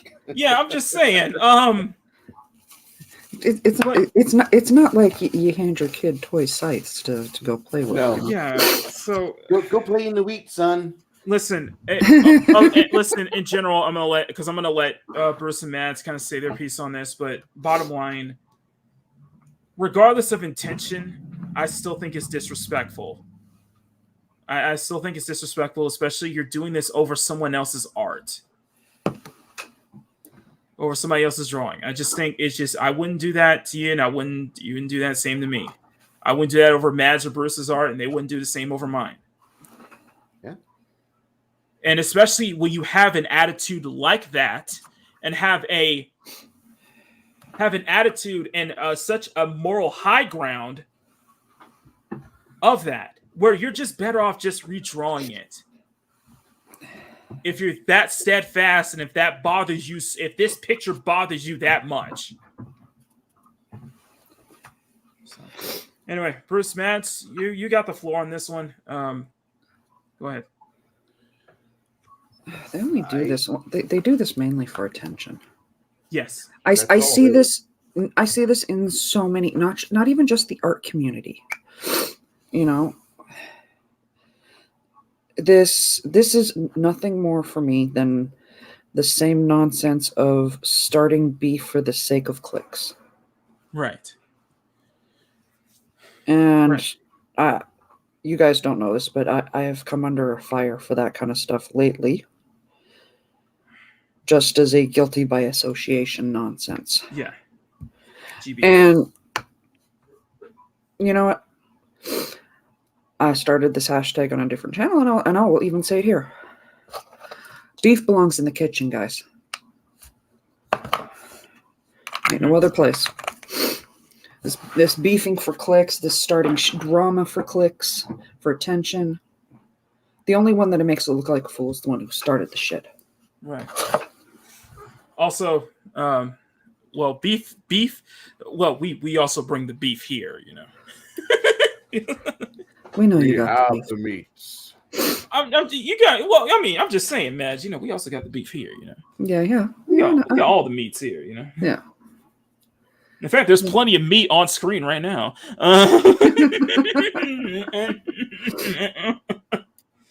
Yeah. The mindset where people have to fix things or they have to re-edit stuff all the time. Pinoche is hitting on one of my favorite things to beef about, where ET they changed the guns to walkie-talkies. Mm-hmm. And that's a famous one. I really got upset about that because that was part of the movie. That was part of the risk and threat that was there, walking around trying to capture the ET and trying to be a detriment to what the film was angling for. And so when you have this mentality that's running amok the way it is, I get kind of worried because artists are already they're trying their best to make a message and not having it go a violent direction. They're being nonviolent by being artists, by doing crafting or by making a movie or by doing something that's not going to hurt somebody. But when you take their product and you pervert it, no matter what you might intend to be doing, you're really telling that person you don't have a right to express your full message. And I don't agree with that in the least bit. Yeah, and then in that case, it's telling that artist that you're not allowed to express them. You can only say the approved message. You know what I mean? Mm-hmm. And you know what? Levi has an excellent point about that whole, you know, that even that Hollywood doing it with the Elmer swapping out the gun for the scythe. And let me just scroll back just a little bit so I can read propaganda. Yeah, I hated it. Elmer with a gun and his outfit made him look like a hunter, but now a scythe in his hunter uniform looks like a psychopath killer. Agreed. And he looks worse. And that is not an improvement. Right. I'm not a fan of all the Scooby-Doos out there. I mean, there's only one Scooby-Doo movie I like. There's a couple of iterations of the old classic Scooby-Doo that I just thought kind of missed the mark a little bit because when I was going to say Scooby-Doo versus the Joker was awesome.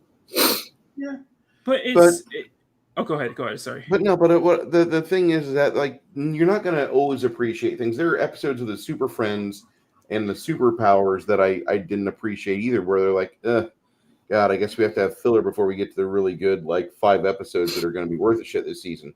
But you have these things. You're not always going to agree with everything that comes out, but when people go out of their way later to pervert something or to change the message, or worse yet, they're just unimaginative and they're like, well, we're going to change all these characters to this instead.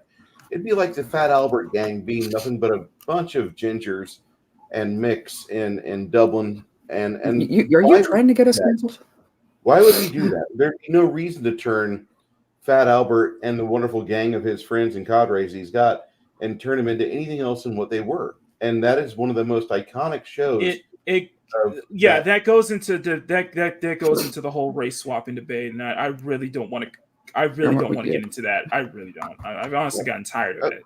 But no, the race swap debate's sadly alive and well, and it is. I know. It's just I've gotten personally tired of it, and it's just like I really don't want to keep hearing. It changed my perception and stuff. I was like, I can't complain about this anymore because I'm like, this is going to be the norm. I'm just going to have to look at it as how do they interpret it? How is it going to be written? I already talked about this before in a previous sketch diary video, but it would be easier for them to not erase history, but instead to start with fresh characters and a fresh slate. Yeah, it's the same thing we always talk about. It's the same thing. It would be easier to do that, and they should actually go that route if they want to do such a thing. and leave the old items alone. Well, I agree. And to Bowsette, listen, no matter whether you like it or not, it is the norm. Mm-hmm. Sorry, it is the norm. So I don't want to erase anybody's legacy. It doesn't matter who or what they are. I like OJ for what he did in football. I was a big fan of OJ when he was in. Oh damn! I got it. I don't agree with it. And there's so many opportunities for people that are clamoring for something new, for you to go back and say, we're going to take something from your childhood and change it completely differently from what it is. And that's the same problem I have with a lot of comics too, because a lot of comic lines will reboot every time a new artist changes or a new script writer changes. Oh, we got to restart from the beginning, do the origins and change things. No, just start with a new fucking character. It would be more appreciative to us, the audience that pays you money, just to hear your voice and not hear you say, well, I want to change what was done before. Because that sounds like to me you're just insecure. No, let's see if your work stands on its own 2 feet. Let's go. And okay, so and to kind of put a bow to the end of all this is that it's not one instance. I've seen this multiple times. I've seen this instance. Hero Hay has definitely covered about this a lot, and where you see a lot of people who do they do this over other people's art, and it's like, you're not getting your message out like that. That's not how you're just doing this to get attention. It's like, come on, dude, you could do better than that. You could just actually either give some criticism or do it your way. Is it kind of a way as your way of criticizing that? Just don't do it over their work. That's all I'm saying. Yeah, and there's a better way to do this, and if you want to try to convey your holier than thou message is, there's a better way of doing it. It tends to backfire. I'm not a super fan of H.P. Lovecraft. I liked his writings when I was a kid. When I was a young adult, his writings were fun because they were really good horror. But I don't value him as a person because I was born in 75 and he was born in the early 1900s. And so there's going to be a difference of opinion there. And my stance on Lovecraft will stand. It's like, you can love his work and not be a fan of who he was back then, but also something to keep in mind. He was of a different time. Exactly. That was of a different time. That was a different time period. I mean, there's such a different mindset from 1920s, 1930s to 2002. And to have these companies like Evil Hat Games come out there and say, we don't like Lovecraft, boo Lovecraft, but give us our money because we're bastardizing his work and we're going to take everything he did and we're just going to besmirch his name every chance we get, but give us money for our product. Make your own. Listen, you want a better, okay, Bruce, you want a better example? Look at our intro. Look at the intro and theme that I'm doing. Sure. You know what it's based off of? You already know what it's based off of. Mm-hmm. Old, early Hollywood silent film. Yeah. 1920s, 1930s, even up to the 40s, 50s, and 60s, the days of I Love Lucy and, I Love Lucy and Andy Dick and all that. I understand that was a different time. Maki? Especially for, yes. I think you mean Dick Van Dyke. Dick Van Dyke. Andy Griffin. I'm thinking Andy Griffin. Sorry, I was thinking Andy Griffin, Dick Van Dyke. Yeah, nobody wants to see Andy Dick in a movie. Exactly. Sorry, I mean Dick Van Dyke, Andy Griffin. It's like, you can still appreciate that and understand that was a different time. I will say, I've said this multiple times. I understand what the 1920s and 1930s were like for Black people, and yet I fucking love The Great Gatsby. I absolutely love it. I love the 2013 film. I just love that Art Deco period in general. Oh, yeah. I love the Art Deco period. Here it is.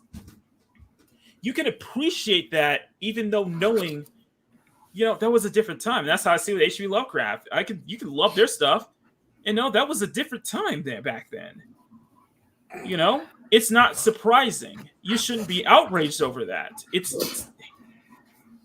Well, you can be if you want, but I don't think it's worth being outraged over, because you should understand. Yeah, that was a different time. You know, it was a different time for different people back then. It wasn't like this now. It wasn't like a melting pot that it is right now. Mm-hmm. You know what I mean? And it took us a long time to get to this melting pot. What is the one thing that Dimaj and I always says? Are things better now? Yes. Are we out of the woods just yet? No. But we're a lot better off. Are we out of the woods? No, we're not out of the woods, but we are much better off than we were back then. So yeah, we it's like my mom always likes to say, I may not be where I want to be, but I'm hey Heron. But at least I'm not where I was. Exactly.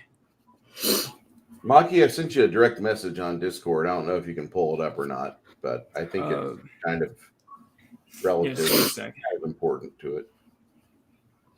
Yeah, I agree. Yeah, I get what you're saying. I get what you're saying, totally. So that's something I want to get into. It's just that's kind of my thing, and I guess we'll probably end it there. But that is not the only thing of disrespecting artists that I want to talk about today. So we're going to get into the second one, and I know you guys are not going to be happy. I know you guys have probably seen this. You saw this trending. I want to hear specifically. I want to hear everybody's perspective on this, but the person I want to hear the most on this is from Mads, because she has brought this artist up multiple times, in fact. All right, so before we get started, let me show you the video. And yes, I will have the full audio for it. I don't think we're going to get claimed by these. And this is the first time of me watching this. I have no idea what he's pulling up. Okay, so we're not going to get, I'm certain we're not going to get claimed by these imbeciles. We'll call them. We might, but hopefully not. We might, but I don't care. All right, ready? Yep. All right, I'm going to stop. Fucking Zoomers. Okay, Paul. I remember Sophia Norwood said that. I hate Gen Z. I remember Sophia Norwood saying that. I mean, politics aside. Politics aside. Hang on.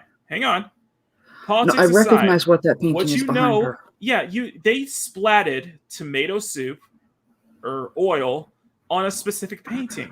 Mads, can you tell me what that painting is? That is actually the sunflowers done by Vincent van Gogh. And yes,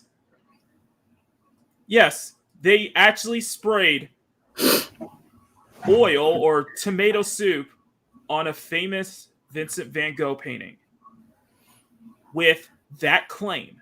Now, granted, I have heard people say this in the chat. Granted, that is behind glass. So thankfully, it did never touch the actual painting itself. God, I hope not. But this is a second example of disrespecting artists. And please, guys, let's not go into the politics behind what she's saying. But I'll just make this real quick. I am happy to read that, Levi. I will make this real quick. These two girls are absolute idiots. They are idiots, and they're dishonest in what they're saying. They are idiots. How come certain mindsets get androgynous looks to them? First of all, go there. I will not go there. First of all, I want to walk up to both of them and make them stand up straight. Yes, first up. That slouching that they're both doing, particularly the one, I got it, is... Oh, somebody did that before me. Sorry. Good job, Grumpy. You can see it. Oh, yeah, right here. Here we go. I'll show it to you. And yes, I think it was Awesome One that said many of these paintings are not the originals. Sorry.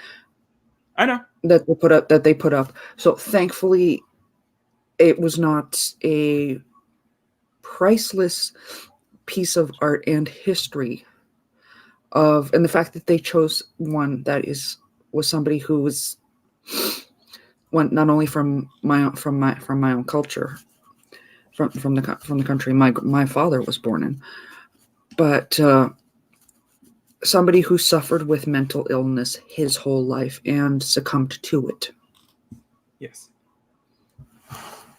And yeah, I do mention him a lot because that poor artist died only having sold one painting. He never knew the love and joy that his work spread to others.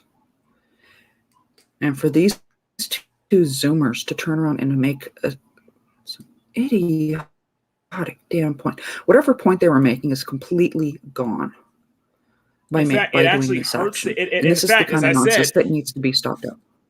Right, and in fact, as I said, Mads, this only hurts their point rather than helping it. This only hurts their cause. Ain't nobody listening to their point now.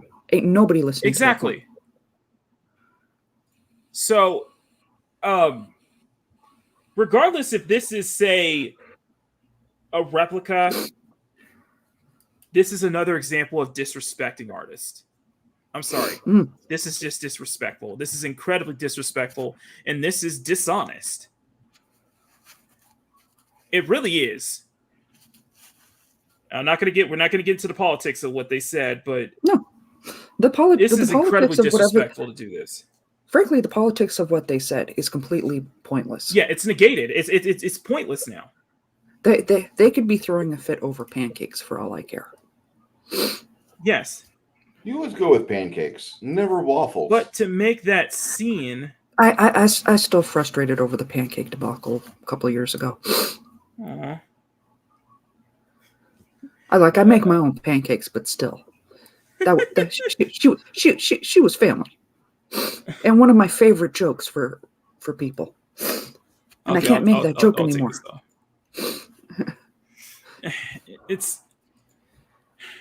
I hate this. Sorry. This is why I had to speak up. A lot of people did. They got a lot of blowback, a ton of blowback, and I think they're still getting blowback on Twitter till this day. It doesn't help your cause, and you're doing this to a Renaissance icon, essentially.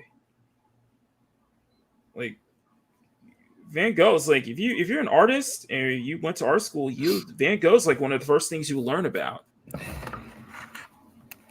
So I find disrespectful of that from an artist standpoint to do that, especially over a legendary artist's work, especially over an iconic piece of work too. Regardless if it's a replica or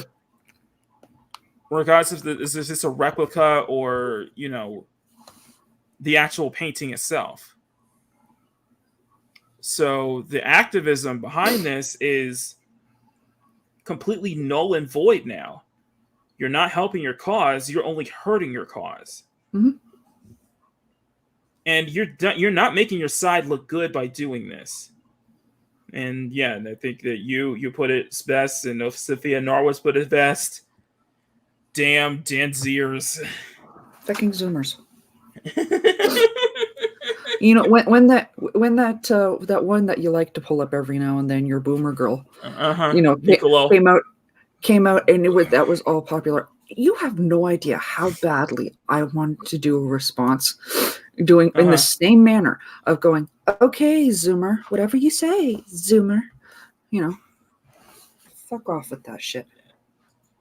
Whoa! Whoa! Hold on a second. Yeah, you heard me. Did you just curse? You heard me. I do it once in a while.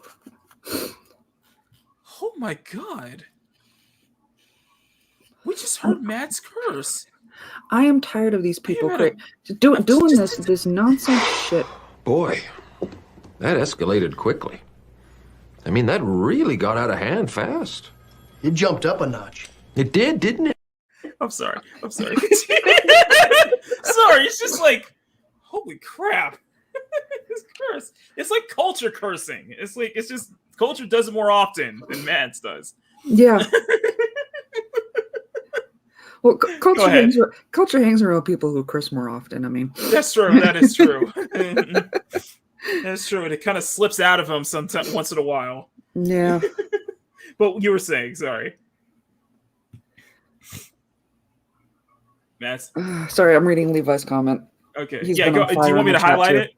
Do you want me to highlight it? You know what? Highlight Pinochet's. Which one? Let me. This one, right? In my high school books were first introduction to real art from the Yep. likes of Vincent van Gogh to the Screamer, Stars at Night. You guys, some of you guys know, Makini knows, I went to an art high school. Yes, you did. And again, I will touch on this one of these days in a video on my channel about how this art actually did save my life. And the head of the art department at my high school absolutely adored me. I didn't stay in the art department my entire high school tour, but when I found out that they were going to do a trip to the Art Gallery of Ontario, when they had all of the masters come in, Vincent van Gogh and all of them, Monet, I'm getting goosebumps even just thinking about it. The Renaissance painters. We're doing a tour, and we're visiting the Art Gallery of Ontario, and all of them were going to do a school field trip down there. I walked right up to the head of the art department and said, "I want to go." And he's like, "Yeah." Him and I are still actually friends, and we interact on Facebook. That's great. And he's actually is celebrated and rightfully got his celebrations finally here. And I eventually I will send you some of his work. He is an absolute, fantastic artist as well. That's great. And was one of my biggest. He was my original Grumpy. And the big supporter when I didn't believe in myself much. That's good to see. Yes, That's good to there was actually. But I know Bandit. I do miss. It's just that Sundays get busy for me because I'm trying to set up streams and get stuff done, and we got 25 people watching. Holy crap! Got what? Yeah. So for this Dana White for illegal clip. Yeah. Yeah. So for these kids to do something like that. Hey, Mark.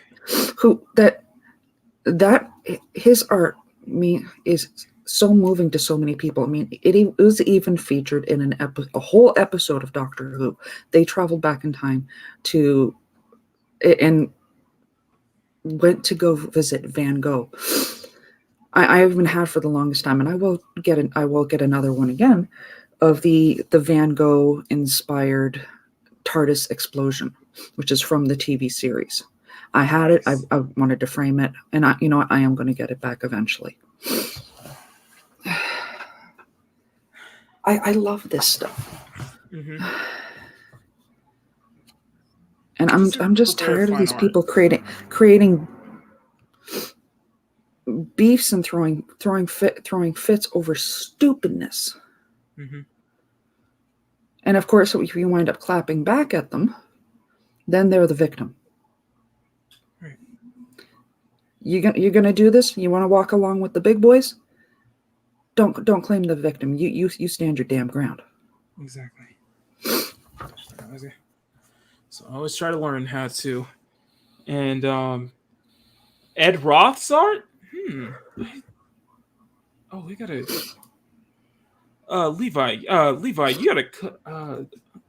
Let me look back. Hey, sorry, I had to look this up. Oh yes, the cartoon. Yes, I love those. Love how cartoony they are. I love those caricatures. It's hot rod art, basically. I love it. Yeah, he's done a lot of. Okay, yeah, I love that. But yeah, it's just, this week has been a week of, of just like art, of just like being disrespectful to the other artists, and there's one that there's another one I want to bring up. It's kind of a smaller one, but at the same time, it's kind of a bigger one in that there was an artist, I think it was on Twitch.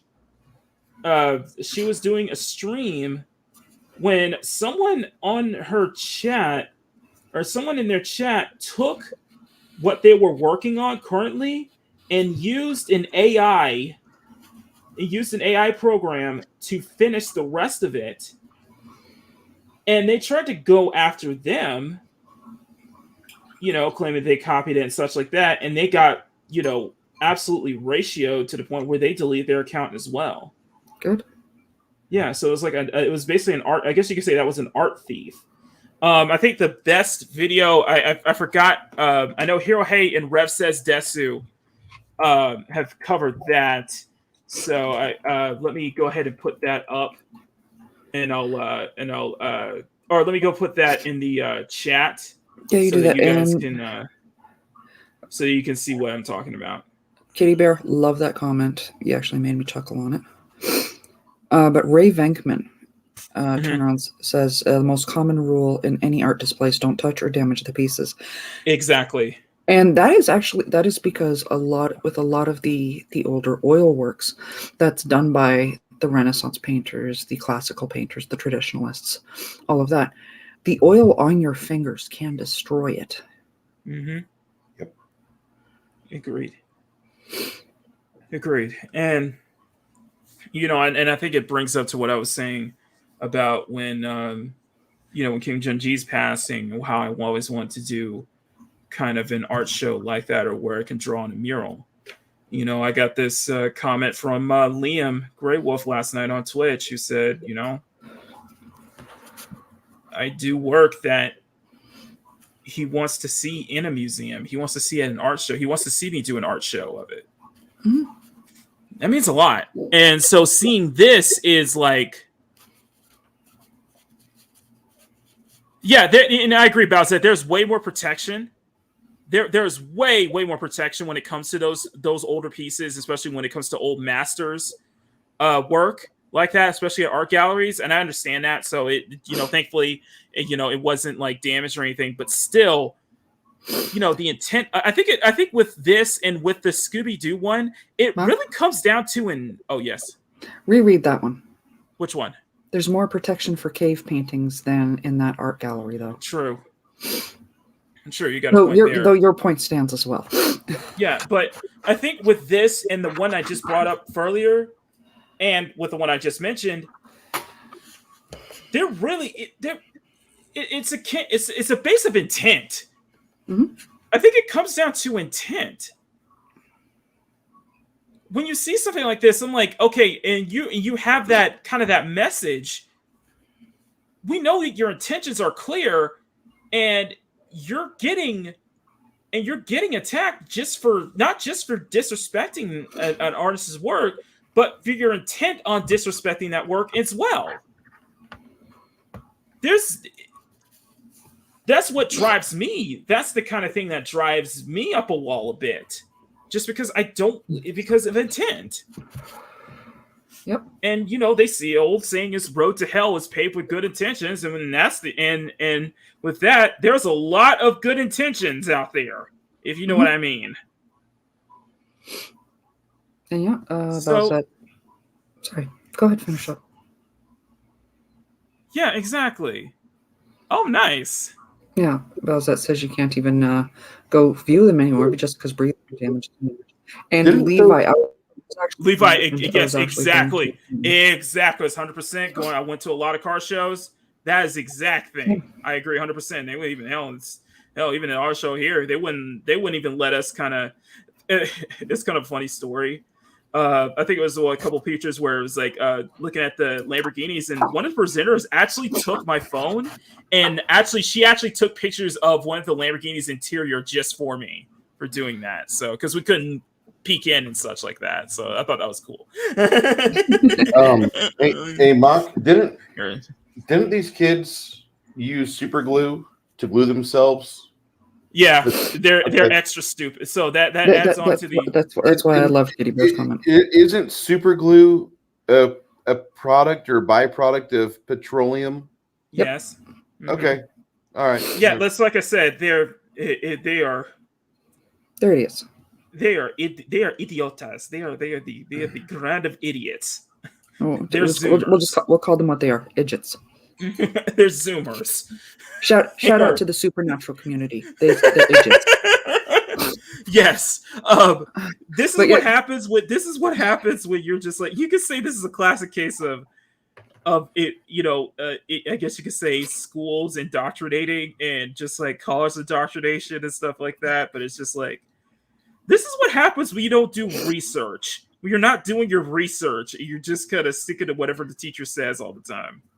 You see, no offense, Levi. I will get to that one, but I do want to comment on the car show one because Mom and I actually used to go to car shows all the time, which is where my love of the more classic stuff that you. Sorry, Pinochet says here, as an artist, it is ethical to create something and not attribute to it. What are your thoughts on the Spider Search AI generated stars? Like, I have said that. I went into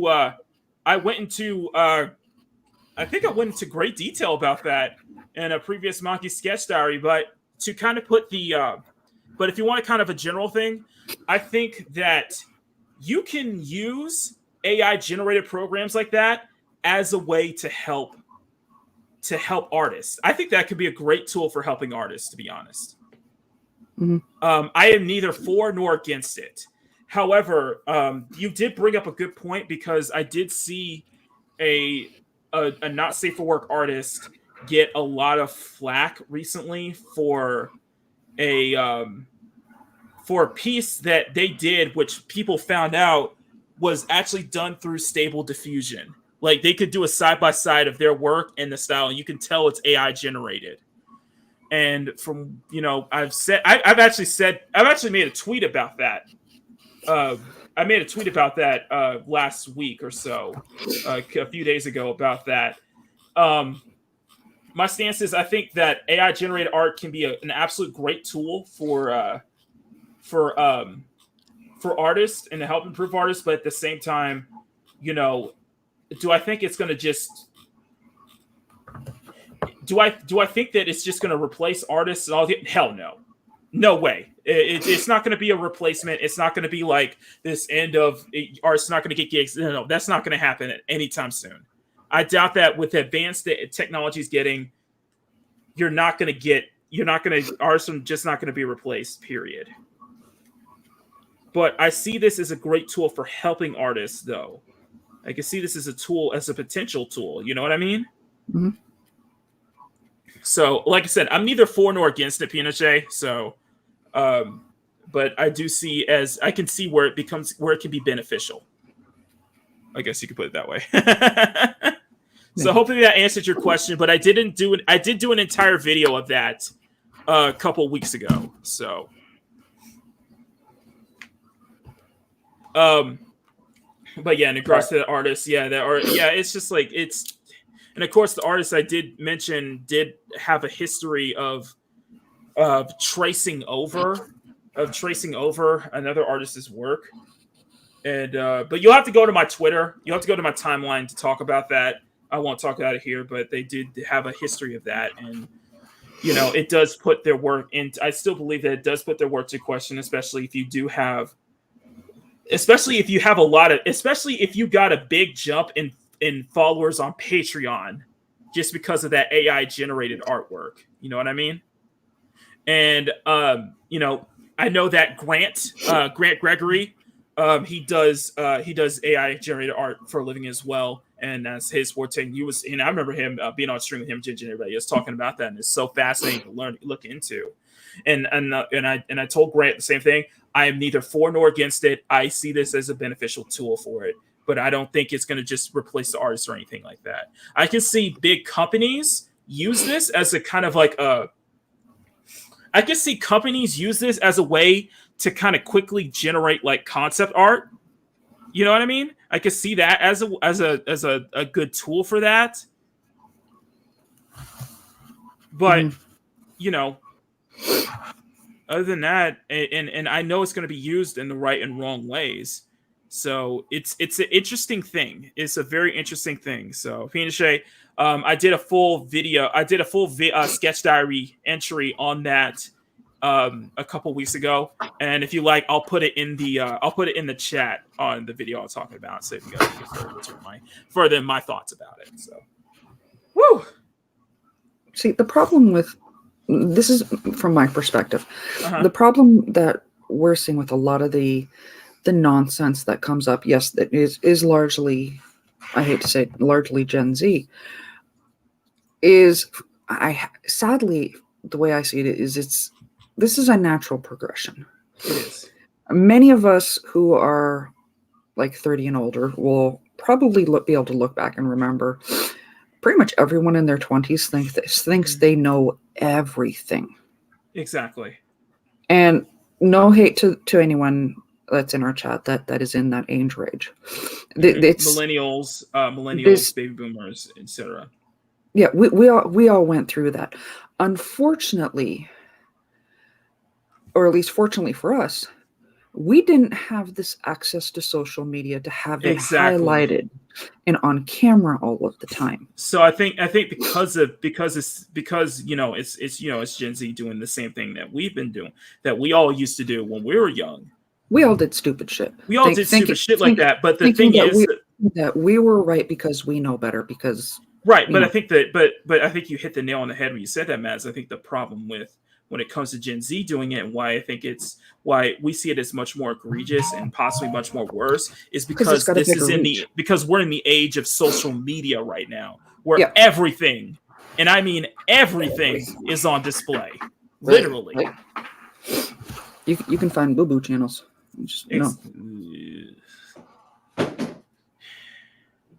I will Mads, I will say this. I will say this like I say everybody, like I tell my folks about this.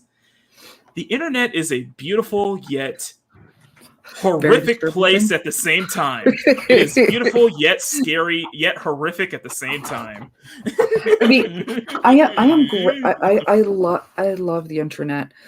You know, in many aspects. I love it, and yet at the same time, it scares the living hell out of me. It has given me reach to people that have become so integral and so important to my life that I could not see being without them. Yeah. And hopefully I'm able to give y'all hugs at one point or another. I know, right? But in the same respect, there are some people that really need it taken away from them. No, in some specs, we need to understand that social media is probably more of a curse than it is a blessing. And I say that as people who do thrive can probably agree that this is probably more of a curse. As people who do thrive, this is probably more of a curse than it is a blessing. And we could probably see the downfall, and you could definitely kind of pinpoint the downfall of society through social media.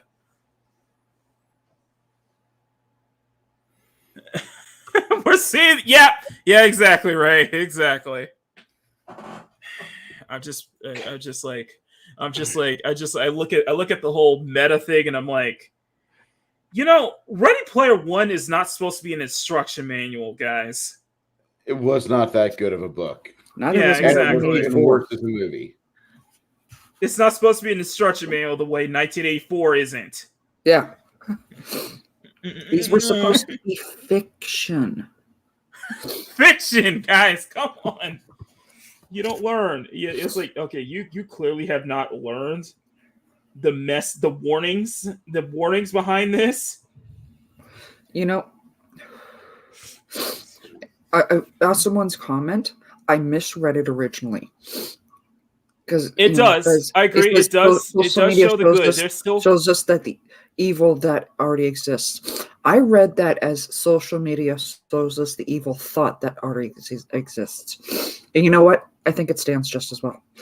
Well, it does show us the evil, but it does show us the good. I agree. There's still good. Yes, down with the evil thoughts.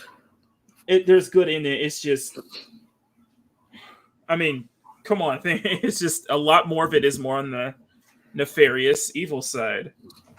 I'm gonna start using nefarious a bit more from now on. Yes, evil thoughts. You got it, Megatron. I'm gonna start using nefarious. It is one of those words that does not get used enough. And yeah, I agree about that. We are heading straight into Mega City. Yep, evil thoughts do exist too. Shit. I mean, I was like, you know what? I would rather, you know what? I was like, I look at it, I was like, you know what? I'd rather be in Night City right now. I do see it as probably one day an eventuality that our countries will probably merge. I'm hoping that the healthcare and stuff that goes with my country takes dominance. I'm just saying. I'm just looking at it. I'm just like shit. I'm just and, like and shit. when that day happens, it'll make it a lot easier to go visit the people I love. No, I just look at it. I just say, Mike Pondsmith is a fucking prophet. Pondsmith is a fucking prophet. Yeah, Maki's getting nefarious again. Yeah. Sorry, I'm looking back and I'm like, holy shit, he's predicting a lot of things right. Holy shit. It's like, yeah, it's Player one only did well because of nostalgia. Yeah, sorry, I'm reading the. Yeah, that's what I say. Because Bandito said it should have been called Easter. That's what I say. That's what I say. That's like there are some aspects of Cyberpunk that I love, but then there are other aspects that literally scare the shit out of me, and I'm like, oh shit, this is where we're heading. Sorry. Off topic. Off topic. In preparation for Cyberpunk 2077, I read the lore. I read the lore like a couple of nights beforehand, and I'm like, holy shit, that is fucked up. It's like, this is fucked up. But I'm like, this is mega corporation. Yeah, this is mega corp. Yeah, this is mega corporations right now. But what's worse is that you're not a child of the 80s or the 70s watching this. You're in your now, and we were warned of it, and we were like, nah, that'll never happen. That'll never come to pass. Yeah, never say never. Yeah, my country learned that a few years ago when we thought y'all were joking over who you were going to, make president. I literally, I can probably even go back and pull up the memes of, okay, we get the joke. It's really funny. Can you guys stop? Because you're starting to worry us now, though. Yeah, and I'm like, fuck, they're right. Yeah. Sorry, I don't want to get into that. Sorry, I don't want to get into that debacle. Sorry, couldn't resist. It's just that okay, I like Levi. It's just that I like general. I like Cyberpunk, but there are aspects of Cyberpunk that scare the shit out of me. Oh no, Levi, that breaks. Yeah, I know. I already know that, and no. Yeah, all I'm gonna say is that this push towards EV, I don't think it's gonna work well in the long run, guys. Sorry. Yeah, I'm sorry. I don't think it's going to work that well in the long run. The push towards EVs, especially in my state right now. Yeah, it's not going to do well in the long run as you guys think it will be. Okay, Maki, do you see Megatron's 2 comments on Cyberpunk? Which one? Highlight them. Throw a Bruce a bone here. I'll spin around butt naked with Chico. Exactly.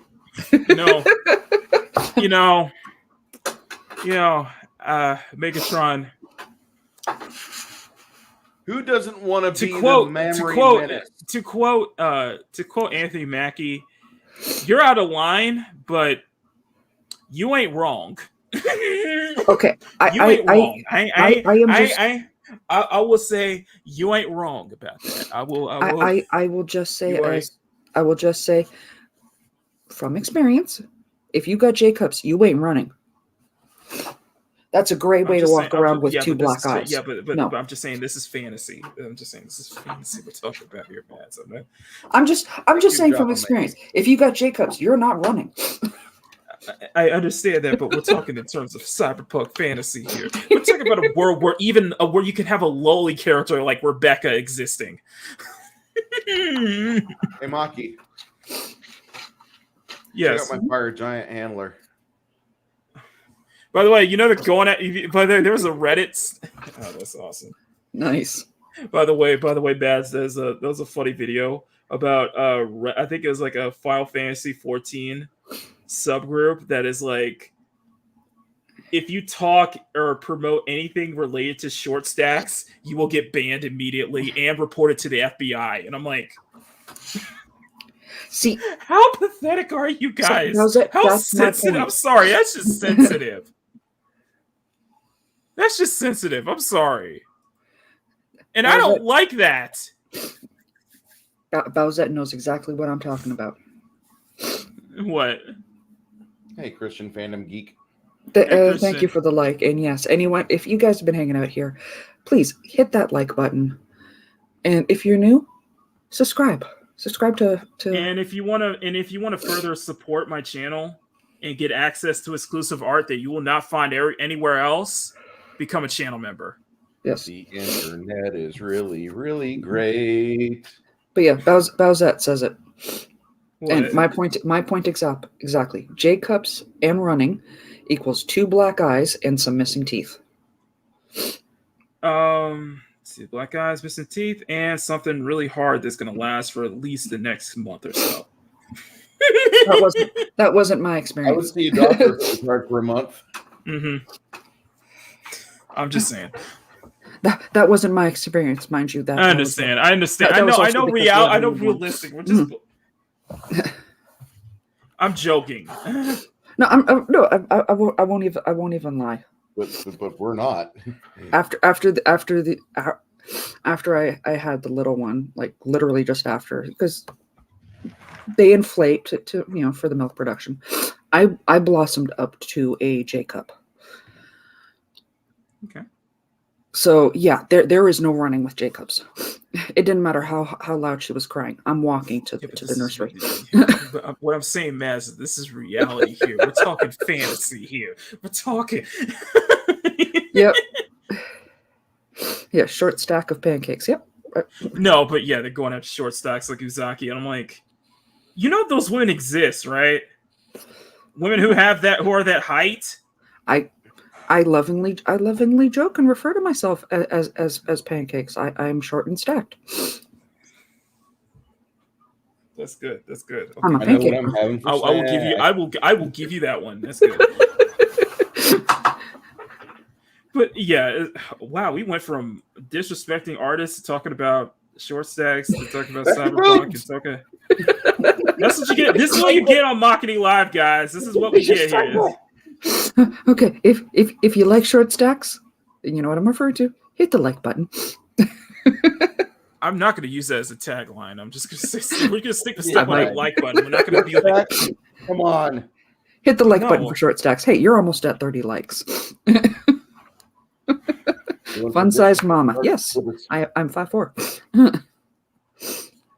Disrespecting artists to boobas. Yep. Only on Makini Live. You can't find it anywhere else. We have it all. Exactly. About that, we have it all. Kitty Bear Stephen Paul. In the 80s, in my country, we had a joke about an actress why she had blue eyes. It was because the skip rope stayed to stay in shape. Damn. By the way, I do not. By the way, I drew Rebecca like 2 weeks ago. If that's not proof that I am not, that I don't have a bias, then I don't know what is. Because I'm willing to do all body types. So you guys see me draw all body types before anyway. I don't know. Awesome's calling you out. For what? Mock likes the small ladies with the big guns. I like the thick ones with the big guns. We should really do a height check. I cannot believe I just said that. Damn it, Mads. Yes, you did. We should really do a height check of your female, the females of your fandom. We did a height check. Remember that? Because I don't think there's anybody over 5'8". Did you not? Oh, fandom. Oh, in the community. Yes. Oh, I thought you meant in the art. I was like, no, the ladies that inspired that art. Oh yeah, exactly. I don't think any of us reached 5'8". Oh no, exactly. That's why I said. That's why it's exaggeration. That's why I got artistic freedom. And Bruce, apparently check DMs, please. Wow, that was that. Yeah. Ray, I saw that. Yeah, more. Okay, stunning. This is gonna be the first time. This is gonna be the first and only time I say about this. And I don't care if Mads is right here when I say it. I could give an F less about Lizzo. That's okay. I could give an F less about Lizzo. In fact, I am not. In fact, personally, I don't support the type of lifestyle she's living right now. I just don't. I say this as somebody who's actively is trying to lose weight. Yep. I don't support that lifestyle. That's all I'll say. Once Lizzo gets on that Chairman Mao diet, like the rest of us get on next year, I want to see how popular she remains. I'm not the whole. I am not the whole pro, healthy at every size, I guess you could say. I will say that I am not. I'm not a fan of that. Just personally, or just say I don't support that. I don't support that. Okay, because go ahead. Lizzo is a singer who is very popular right now. She actually is very talented. She is, and I will celebrate her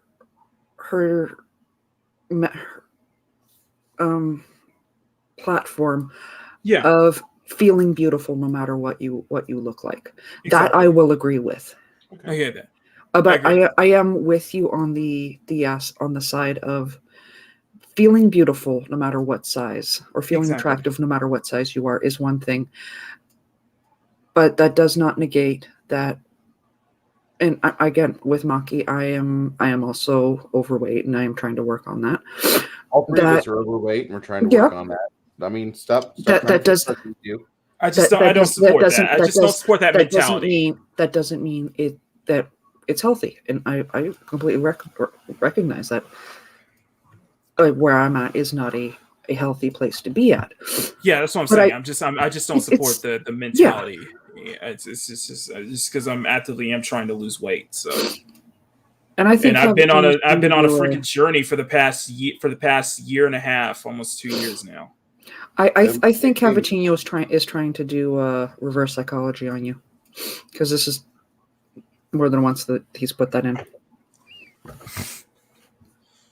And also because I do feel like I'm having those problems pop up as I'm getting older too. So that's why I personally don't support that mentality. I don't support that kind of what they're promoting. You know what I mean?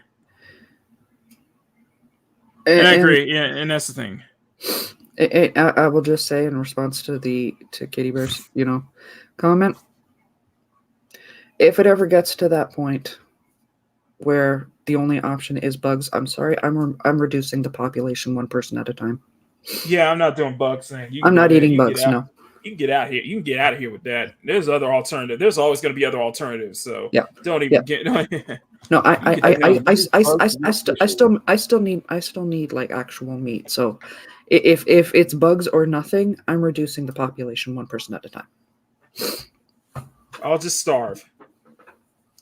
No, Mark, we're going to go on a fishing trip, and we're going to grab about 70 crickets, and we're going to come back with about 20 fish. We'll be fine, buddy. Don't worry. Do we keep the crickets?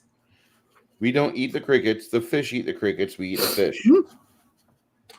Okay, I'll do that. That works for me. All right, works for me. Okay, I'll take care. I'm just saying, fried green tomatoes, the movie. There you go. That's also an option. You get me, Kitty Bear. How would you? Oh, it's a good question. How would you interpret a very talkative woman like Gwendolyn Christie, who played Brienne of Tarth on Game of Thrones, Cat of Phasma? So she's different than the Gina Carano part. I like. I don't mind that at all. I don't really have an opinion on that. I'll send you one. I'll send you something you'll like. I guess you could say from an artistic standpoint, I'm willing to do any body types. I'm willing to do any body types. It's just for health reasons. I don't support. I have some of this stuff. But for that, for different than kind of a Karana body type, tall, curvy, yeah, hey, that's something worth appreciating. So, actually, you did do a tall, curvy. I did. That's actually where our favorite like thing came from. Of step on the like button. Yep, there you go. Yeah, Lady Dimitrescu, vampire, tall vampire mommy, tall vampire mommy. Zarya, I could do Zarya. I could totally do Zarya, no problem. Yep. No problem with Zarya. I got freaking Brianna as one of my mascots, one of my channel mascots. Straight muscle. I have no problem drawing characters who are built like bricks. Like a brick. Hey, do you have TikTok, Mock? No, dude, I don't do TikTok. That was almost a Dr. Seuss question. You know that, right? I know, right? That could have been a Dr. Seuss book. Do you do TikTok, Mock? All right. No, Mock does not do TikTok. TikTok, Mock does not. Sorry, go ahead. Go ahead, Bruce. Sorry. I just sent you a DM on Discord for your Twitter. Okay, I don't see the DM. All right. You may have to send it again on Discord. No. If it's a muscle girl pic, I'm like, come on, dude. Don't. No, not muscle girls. No fupas. No strange penis coming out of the stomach. Okay, Bowsette, don't scare the chat, please. There you go, Mock. How about that? She's like 6'2". That's a fucking pog right there. Sorry.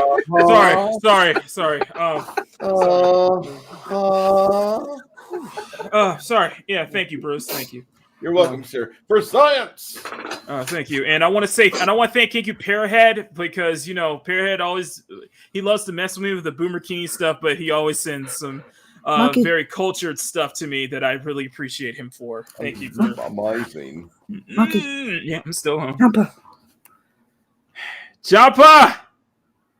It's my boy. Hey, Jumpa is going through a lot right now. So if you guys could show him some support. Oh, yes. He needs it. I definitely think he definitely needs it. And we love you, man. I don't see Sherry. I don't see Sherry in my chats anymore. I feel sad right now. I feel like I'm sure she's going through something. My potential wife. Sorry. Sorry, I said that out loud. I said that out loud. Sorry. All right, so I finally got this guy, the big guy, got frocked. If Calvinani's still in here, he's going to give me grief, as he should, about it. We got some. What happened, Bruce? What? I thought, were you about to say something, or were you about to... No. I got some grass and some rocks down for my big giant. Yeah, guys, you go show Joppa some love. He's going through a time in his life right now, and we all wish him the best. So hope he gets back to art soon, real soon, my friend. You're missed in the CSF Nation chat, by the way. Always. You are definitely missed, my friend. So hopefully you'll be back. Yeah, when he's ready. Yeah, when you're ready, my friend. We'll be right here waiting for you. Now, there's one more thing I want to talk about before we get out of here, because it's 3:00, and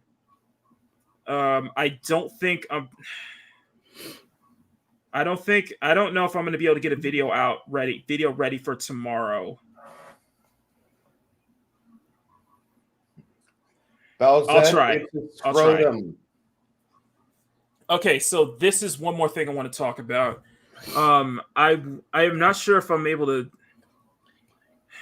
Do you think I'm going to be hit if I share an article? I don't know, but Okay, let me see if I can. Let me see. Okay, let me find a. Let me see if I can get some inspiration for you. Use the force, Harry. All right, I'll share it. Okay, so yesterday, while I was streaming yesterday on Twitch, there was something that really piqued my interest that got Twitter trending, that got a lot of things are trending, and people are still talking about it. Of course, people probably know what I'm talking about, and that is the whole debacle concerning Bayonetta 3. AKA the game that I still haven't finished playing yet. That Bowsette wants me to finish. Yeah. I guess remember I used to do game streams back in early 2021, and one of the games that we played was Bayonetta on Steam because I was gonna say, you used to do game streams as opposed to what you did yesterday. No. That was a crash stream. I see. Stop it. Shut up, both of y'all. Shut up, both of y'all. No, I used to do game streams on. Mads remembers. Remembers. I used to do game streams on this channel under the title Makini Plays, and one of the game streams that I did was Bayonetta, the first Bayonetta, because it was available on Steam, and. Listen, I love this character. Everybody loves this character. We adore this character. Never played, don't know. So to hear this situation is really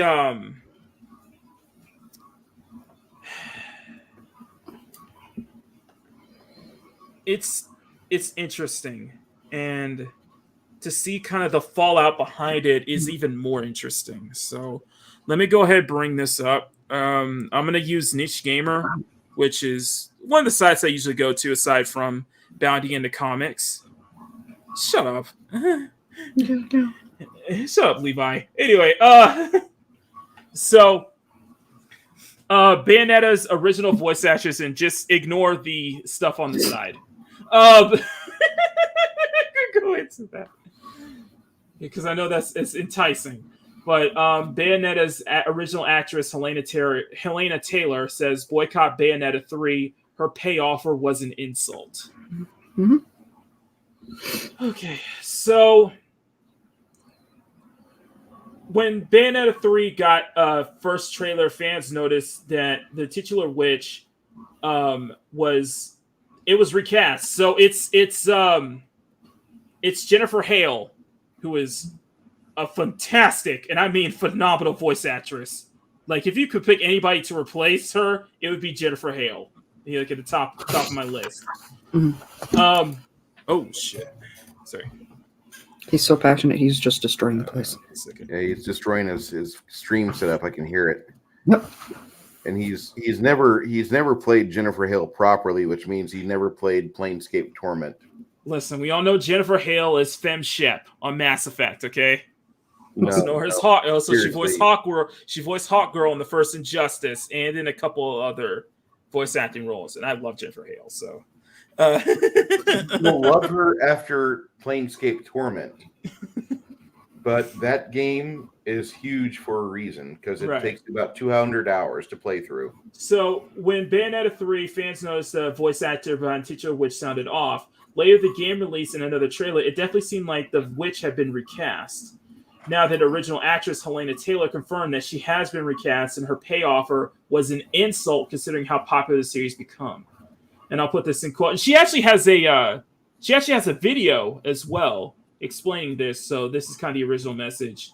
Hello, my name is Helena Taylor. I'm the voice actress of Bayonetta. I would like to explain to you why I did not voice Bayonetta 3. The Bayonetta franchise has made approximately $450 million, and that's not including merchandise. Agreed. As an actor, I trained for 7.5 years, 3 years at the London Academy of Music and Dramatic Art. That's awesome. And voice coach Barbara Berkeley, and 4.5 years with the legendary Larry Moss in Los Angeles. Okay. What they did was worth. What did they offer to pay me? The final offer was the whole game as a buyout flat rate of $4K This is the buyout flat rate from both Platinum Games and Nintendo. It was $4K. This is an insult to me. The amount of time that I took to work on my talent and everything I've given to this game and the fans. I am asking the fans to boycott this game and instead spend money, what you could spend on this game by donating to charity. I didn't want the world. I didn't ask too much. I'm just asking for a decent, dignified living wage. What they did was legal, but it was immoral. Now, those of you who follow me on Twitter know that I am more than a lover and a fighter. I sometimes think very much, not like Bayonetta at all, but I guess I'm a little bit more like Bayonetta than I thought. I understand that boycotting this game is a personal choice, and there are those who won't, and that's fine. But if you're someone who cares about people, who cares about the world around you, who cares about who gets hurt with these financial decisions, then I urge you to boycott this game. I'm a little skeptical on that statement, to be honest, but we'll continue. I decided to put it... They came for him.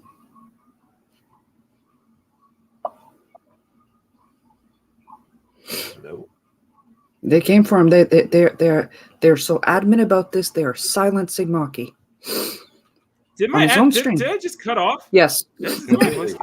Yes, that's why I had to have fun with it. Okay, that's two. Yeah, they came out there after me. I understand. I decided to put it to stand up in solidarity with these people all over the world who do not get paid properly for their talents. Fat cats cream off the top and leave us in the rotten crumbs. You know, in England right now, there are nurses going to food banks to feed their children. This is not right. This is not acceptable. It impacts mental health. Because of it, I suffered depression and anxiety. I was worried I was going to be on the street, terrified so much that I was once suicidal. I'm not afraid of an NDA. I can't even afford to run a car. What they're going to do, take my clothes? Good luck to them. Bayonetta will always stand for those with less power and stands up for what is right. I'm doing this for you. I'm doing this. You stand with her.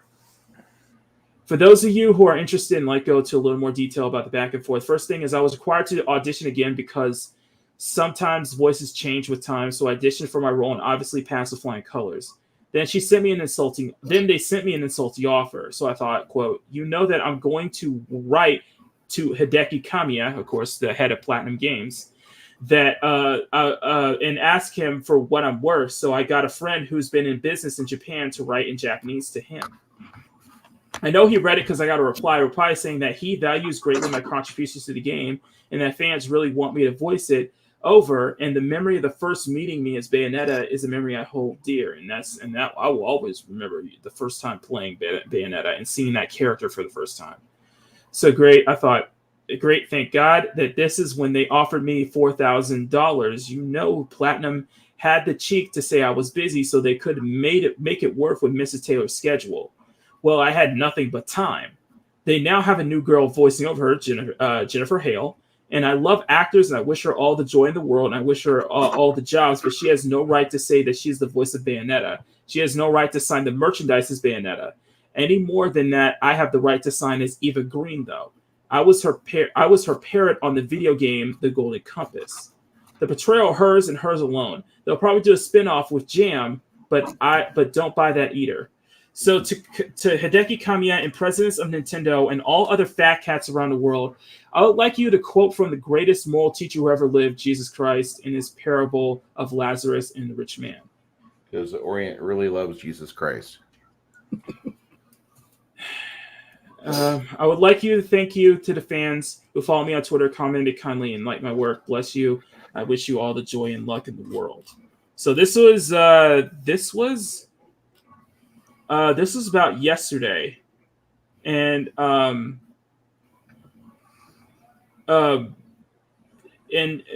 Kamiya actually had an update. He said he seemingly responded to Taylor's claims was a Nubius plea, sad and deplorable about the attitude of untruth. That's what all I can tell now. By the way, beware of my rules. Hideki Kamiya wrote on Twitter. Let me go ahead and put the tweet up. Okay, so she doesn't know how to negotiate. Oh, it seems that did Kamiya? Oh shoot! It's gone. Ooh, on the run. Oh shit. Yeah, this is a developing story here, and to be fair, yeah, it looks like he was blocked. Oh shit. Yeah.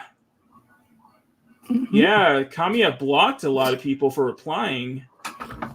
And he took his it looks like he got ratioed for it. And he took his tweet down. Yikes.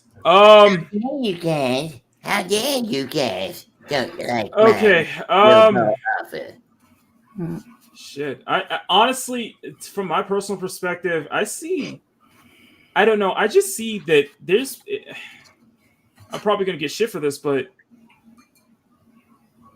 something about this I just see some fault from both sides, I guess you could say. Yeah. Mm-hmm. But I see a lot of people are more likely. I think in general, I'm probably more aligned to Helena Taylor. But I don't know. Something is just.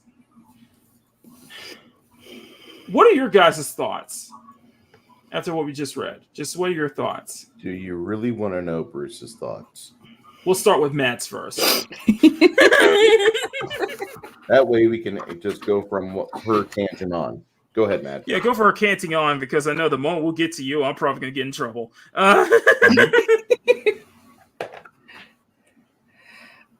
You see, I hate this. I love you, Bruce, by the way. Never stop being you, Bruce, please. Oh, yeah. And eventually we are going to need that that recording of you ordering a deep dish pizza. I was going to say, I think we need some kind of like homeowners or life insurance like for Bruce Lombardo on these streams. I think Makini Life is it's a kind of insurance plan for Bruce Lombardo. You know? Yeah. Anyway, go ahead, Bats. You see, I hate this stuff because it's a very one-sided story. Right. I don't like. I don't. I'm pretty like. Clearly, she is very passionate in her statement. Yes. For somebody who has that amount of work experience, I admit I'm questioning some of it, and that much training. But having looked through the chat while you're reading that, yeah. If that is the legit final offer they gave her and wasn't the first one, only for 4K. She has every right to be pissed. Especially you consider this is what you consider a franchise that, you know, it made $450 million, but 4K for a franchise that has that big of a cult following? Yeah, and I mean huge. Bayonetta has a huge following. I mean huge. And that's just the people playing it. Sorry. Yeah, it's not just the people playing it. No, they have a huge fan base. It is reached. I think Bayonetta has reached cult status. Oh, it is. So it's just, I think I agree with you, Mads. I think that she definitely deserved more than just 4K for that. Oh, no doubt. Anybody at this point in time. The fact that we are still having the debate in a number of industries about being able to earn a livable wage, right, is absolutely ridiculous. Yeah, and also one makes a good point. Asian animators outside Japan have been paid scratch for decades, and hell, we see that here. We see that here. I mean, hell, Mads knows what I'm talking about. Hell, we've just had what's going on with Warner Brothers and Cartoon Network, consolidating, and a lot of animators, a lot of Cartoon Network studios are being laid off. Okay, thank you, Bowsette, because I admit I know nothing of this situation. I don't check out much of Twitter beyond of my DMs lately. Yeah. So he is Bowsette did put in the correction. I don't see as a one-sided part. They made a tweet basically saying she wasn't available. That's an outright lie. They lied. She put them on blast. And yeah, apparently you even showed us that. Yeah, he up and went behind a private wall. Yeah, and so I think. And if you're gonna hide behind a private wall, then you fucked up. I think generally, I do think that. Let's hear from Bruce. Bruce, you're up. Okay, I don't understand where a company could actually have a budget for a game, and they approach the lead actress for said game, and they say, here's your 7,000 lines and screams and noises. We're going to pay you for this. So it'll take you approximately 160 to 200 hours to record everything, with a woman of your experience will do. But we're only going to pay you $4,000. No, that's. I don't see that happening. I don't. No, I don't see. I don't see such a low ball offer being the final offer. And the only reason I could say that, where maybe that might be the case in reality, is that she has never in her life had to use her mouth to negotiate a wage before. She knows how to read a script, but when it comes to singing on her feet and being able to navigate a discussion, I think she is the one to blame, because most of us, when we go to a job, I'm going to even say, for half of us that are here, we're professionals and we have not only a livable wage, but we pay for other people to reside with us. Okay. I got it. When we get a job offer, we have an opportunity to agree to it, or to say, no, I will take the job if you raise the amount of money that I would be receiving on my salaried or hourly basis, or I walk. If you want this talent, you have to pay for it. Guys. And I don't understand where that did not come into this. Right. I truly don't. My head is slamming on the desk.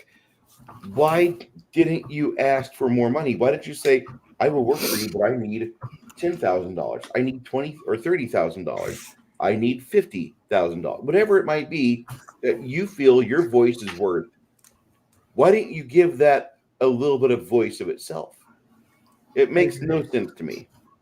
And for them to pay that little, they really don't care about their franchise that much, because they should be looking at longevity. Use the same voice actress for 5 or 7 games, then swap her out. That's why I do say that I think both parties. I think for me personally, I do think that I generally side with Taylor. I think in general I do side with Taylor on this, but I do think that I do think that, I think that's what you said, Bruce. I agree with what you said, Bruce. So I think it does come down to, I think she should have negotiated better. Yeah. She should have negotiated better, but at the same time, a lot of this is on Platinum. A lot of this is on Platinum, Nintendo and stuff. And the thing is that from my personal standpoint, to get paid only $4K for a role that is iconic. Getting paid for $4K for a role that is simply iconic. For a character that you have voiced for the past decade. Nearly a decade. Like, almost a decade. Yeah, about a decade. Like, the first Bayonetta was like 2009. So, like a decade and a half. Yes, all that for 4K? No. Absolutely not. And I think she has every right to speak up and voice out about this, because this is more than just,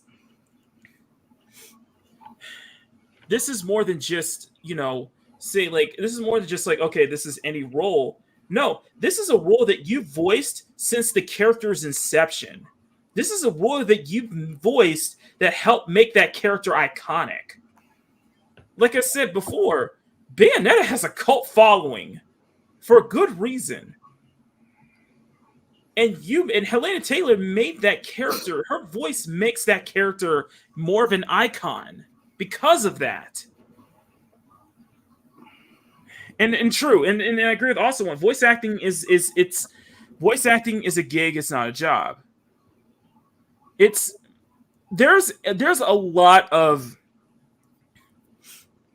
I think the best way to put it is like there's a lot of responses to this. There's a lot of multiple responses to this on both sides, and I do think that generally for me, I do side with Taylor. I side with Helena Taylor. Although I will say that I do think that she definitely should have negotiated much better, especially for a role that really solidified. And I'm not throwing shade to anything else that she's done. A role that really solidified her career. She deserves way more than that. Way, way more. Like, that 4K should have been at least... That 4K should have been at least 40K. If not even more. Okay. Because of how much that impact that character has. You know what I mean? Mm-hmm. And how much she lent her voice to that character, and that character became so iconic because of it. So this is such a big stir in the community right now, a big stir in the fan base. It's just, and the thing is, Platinum. I think Platinum is more. I think the best way to put it is Platinum is more at fault than Taylor is. I think Platinum is way more at fault because, for one, Platinum needs Bayonetta 3 to be successful. Platinum needs Bayonetta 3 to be successful because, keep this in mind, everyone, their live service game, Babylon's Fall, is a complete and utter flop. I never heard of that game until I actually went out and searched for it. I had to go do a search. That game should have been, like, huge. Yes, Babylon's Fall is a flop, and they're pushing more towards doing live service games. So, yes, they need Bayonetta 3 to be successful. All hands on deck need to be to make this game, to make this sequel the biggest success that it can be. But you think about there's a inclusion of another character there, which people are speculating. People are worried that it's like, okay, is some of the, I guess you could say some of the identity politics, the Western politics seeping into Platinum? Is some of those Western isms seeping into Platinum now? And that's what people are worried about that. Some people are worried about that, and people like the character. I think some of the characters they're introducing look cool and such. So, but I can understand why some people are worried about that. Platinum games, I think Platinum has such a solid track record when it comes to action games. They really do. But they don't knock it out of the park every single time. They need to this needs to knock out of the park from Jump Street. Bayonetta 3 needs to be a hit. And if it doesn't, this is going to be a much, much, much bigger black stain on Platinum as a whole than Babylon's Fall is right now. The fact that you have a franchise that was saved by Nintendo. Nintendo saved this franchise because Sony and Microsoft didn't want to help fund a sequel. I would have loved if Bayonetta 2 was on PS3 or PS4. I would have loved if subsequent sequels were on PS4 or Steam. But it was Nintendo that saved this franchise. And Bandito Bane made a great point about this. Platinum will give $4K to Helena Taylor when they paid Ruben Lagden 5 times as much to come back as Dante in Devil May Cry 5. Ruben Langdon's career is iconic because of his portrayal as Dante.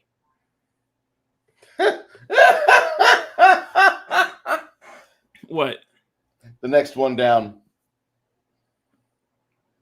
Awesome one. Awesome one. I'm going to kick you off this chat if you even come up with that idea, okay? That is nightmare fuel. You don't want to see Brie Larson going out and pushing a Jeep on level ground. I don't want her to see her as Samus either. Samus either. Take off. Let me get back on track. Shut up, awesome one. But it's they're coming back. Jesus Christ! They love us. Apparently they love us, don't they, Mads? It's that big black pen of yours. They just love it, you know. And my big black mic, apparently. Big, thick mic, big thick pen. Yeah. Thick mic, big person, everything. They're thirsty for the mock. Hey, Snow. Exactly. Snow Dub. Hail, skull and tuck and roll, Snow Dub. Hail. You lucky I don't have a wrench. Work for it, Bowsette, and I will happily give you a wrench. If you prove to me that you'll behave and you'll actually be a contributed mod, just as Mags and Grumpy is and Mads is, I'll give you a wrench. How about that? We'll have to have you. You have to work for it, Bowsette. We're gonna have to have you sign a few NDAs, but you'll be fine. But I don't know. But the other thing I do think is that. Thank you, Snow Dub. Let me just bring this up. One more thing with Helena Taylor. The way I think that part of that, we think Helena Taylor is somewhat at fault at this is because, regardless of the fact that I do side with her, she did break NDA. Mm-hmm. She did. You cannot ignore the fact that she did break NDA, and she could get sued. She could get in big trouble, not just by Platinum, but possibly by Nintendo as well. Yeah, if she wasn't actually broke beforehand, she will be soon. Yeah. And you can't ignore that she did break NDA, and that can lead to have consequences down the line. Mm-hmm. So it's just. I know. I said before, it's like the whole thing. The whole thing with Chaos Hoy was like get Makini a Switch, and it's like I would love to get a Switch just for like Mario Kart for Bayonetta because, I didn't finish the first game, but I absolutely love this character. I love this character a lot, and Bayonetta is the character that I always bring up by the fact that when people bring up over-sexualization and how and it's like over-sexualization stuff, it's like Bayonetta was created by a woman. And this is a character who embraces that sexuality, mm-hmm. and it is absolutely in a way that is that you cannot love her for it. Yeah. Yeah, like I see Ray Vickman saying NDAs have become a dirty word after the Vince McMahon Hush Money saga. Agreed. I mean, I said it for years that the McMahon Corporation. They are dirty and they really don't look after their people well.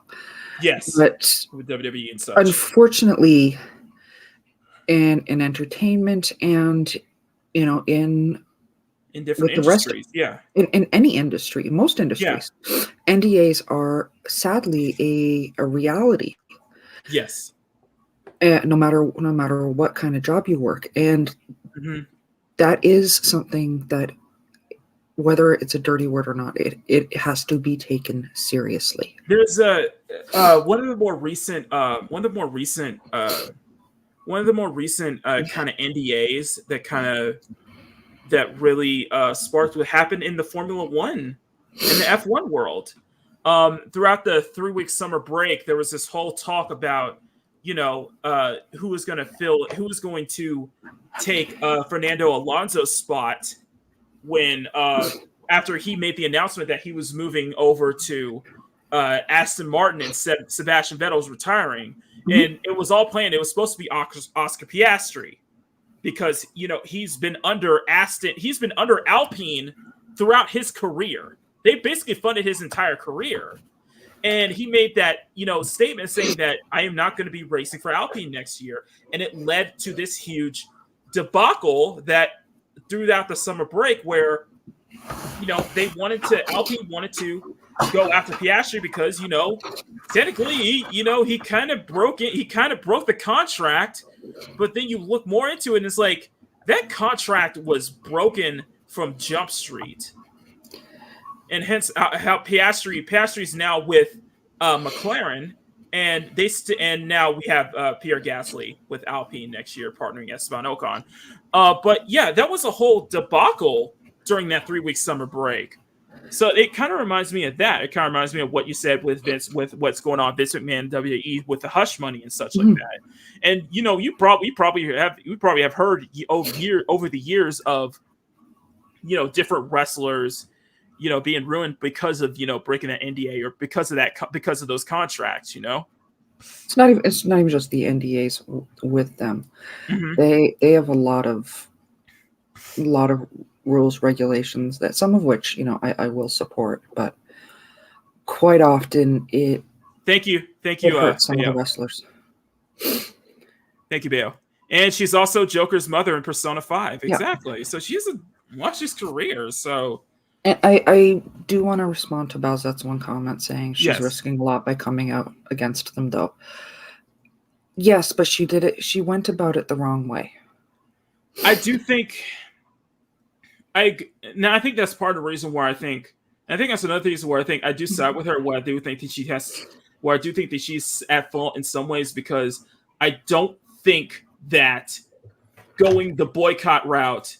Just boycotting it, calling for a boycott of the game, I don't think that's going to help her case. I just don't think that's going to help her case. Yes. And that's why I said with what she was saying, why some of what she was saying I thought was kind of iffy. It was just kind of like an eyebrow raising moment. You know what I mean? Mm-hmm. But sorry, Soda, I am so sorry about that, dude. I am so sorry. Sorry, we went into this huge discussions. I am so sorry. Snowduff, thank you, dude. Thank you so much, brother. And I can't say it. I can't say it the best way that Loki can say it, but I will try to say, Snowduff, brother, thank you so much for that $5 scuba chat. Skull and tuck and roll. That was bad, actually.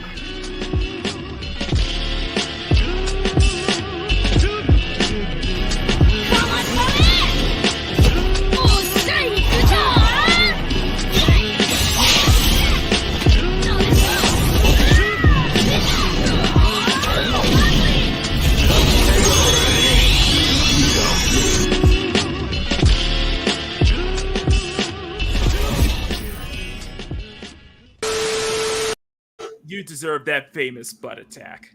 Yep. You deserve that one, Snowdub. Thank you. It was good to see that is a booty break. Yeah, that is a booty break. Mm-hmm. Go Hawks. Say it again. Go Hawks.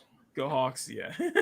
Wait. Have you ever seen his video for Go Seahawks? No. Yes, I did. Okay.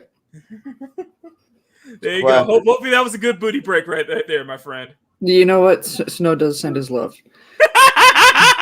Love you, brother. I love you. Love you, brother.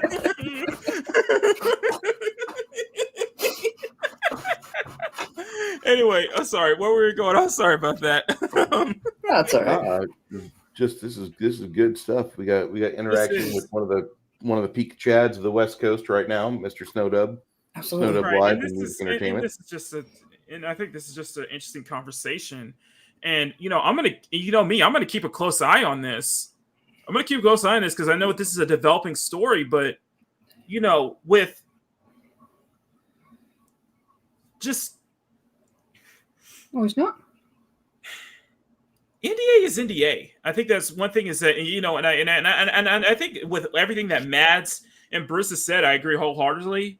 And I'm generally on the side with Helena Taylor. I just don't think that this is the best way to go at it. I just don't think that this is the best way to go at it. And I think that some fault has to be on her probably not negotiating doing a much better negotiation, and the fact that it is because she broke NDA, and that could spell consequences for her though, because as Mads explained it, the history of kind of the things with it, because NDAs are a tough issue, are a very tough thing to discuss, and I think culture does a great job of discussing when it comes to non-disclosure agreements and such like that. I will say this because it's ironic that you mentioned this today, because Ray Fisher is also trending, and he again was another one of those that, like Bowsette said, risked a lot by coming out with this information. He did it once the NDA agreement was lifted.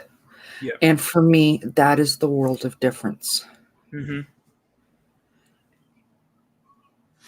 I agree. He did.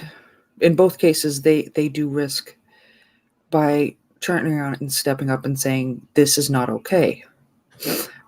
They do risk their future employability, and companies will reconsider whether they want to hire, whether they want to bring these people in or not. Right. But the fact she did that on top of saying, I don't care about the NDA, that will weigh a lot more heavily on her. Yeah, I'm afraid that is going to, I think that's where a lot of consequences on them, because that is a big thing, and that she's not putting so much care. But I think at the same time, you can also argue that it probably shows how strong she is in her cause. Oh, no doubt. You know what I mean? No doubt, and I will completely respect her on that aspect. I just it's a very, I think this is going to be freaking this is very complicated, and it's how does this look on? I think another thing is like, how does this look on Nintendo? Exactly, Bowsette. That very well said. Yeah. Yeah, it's just like, how does this look on? Yeah, exactly. It's gonna be. I think it's gonna be more serious for her because it might be before it was lifted. You can't say just F the NDA. I do think if she said this, if she said this and then mentioned that this was probably at the time that her NDA was lifted and she was able to say it, then I think that I would say that she is not 100% at fault then. But I do think that she has to take some of it because, what I said earlier. But we'll see. It's a developing story, and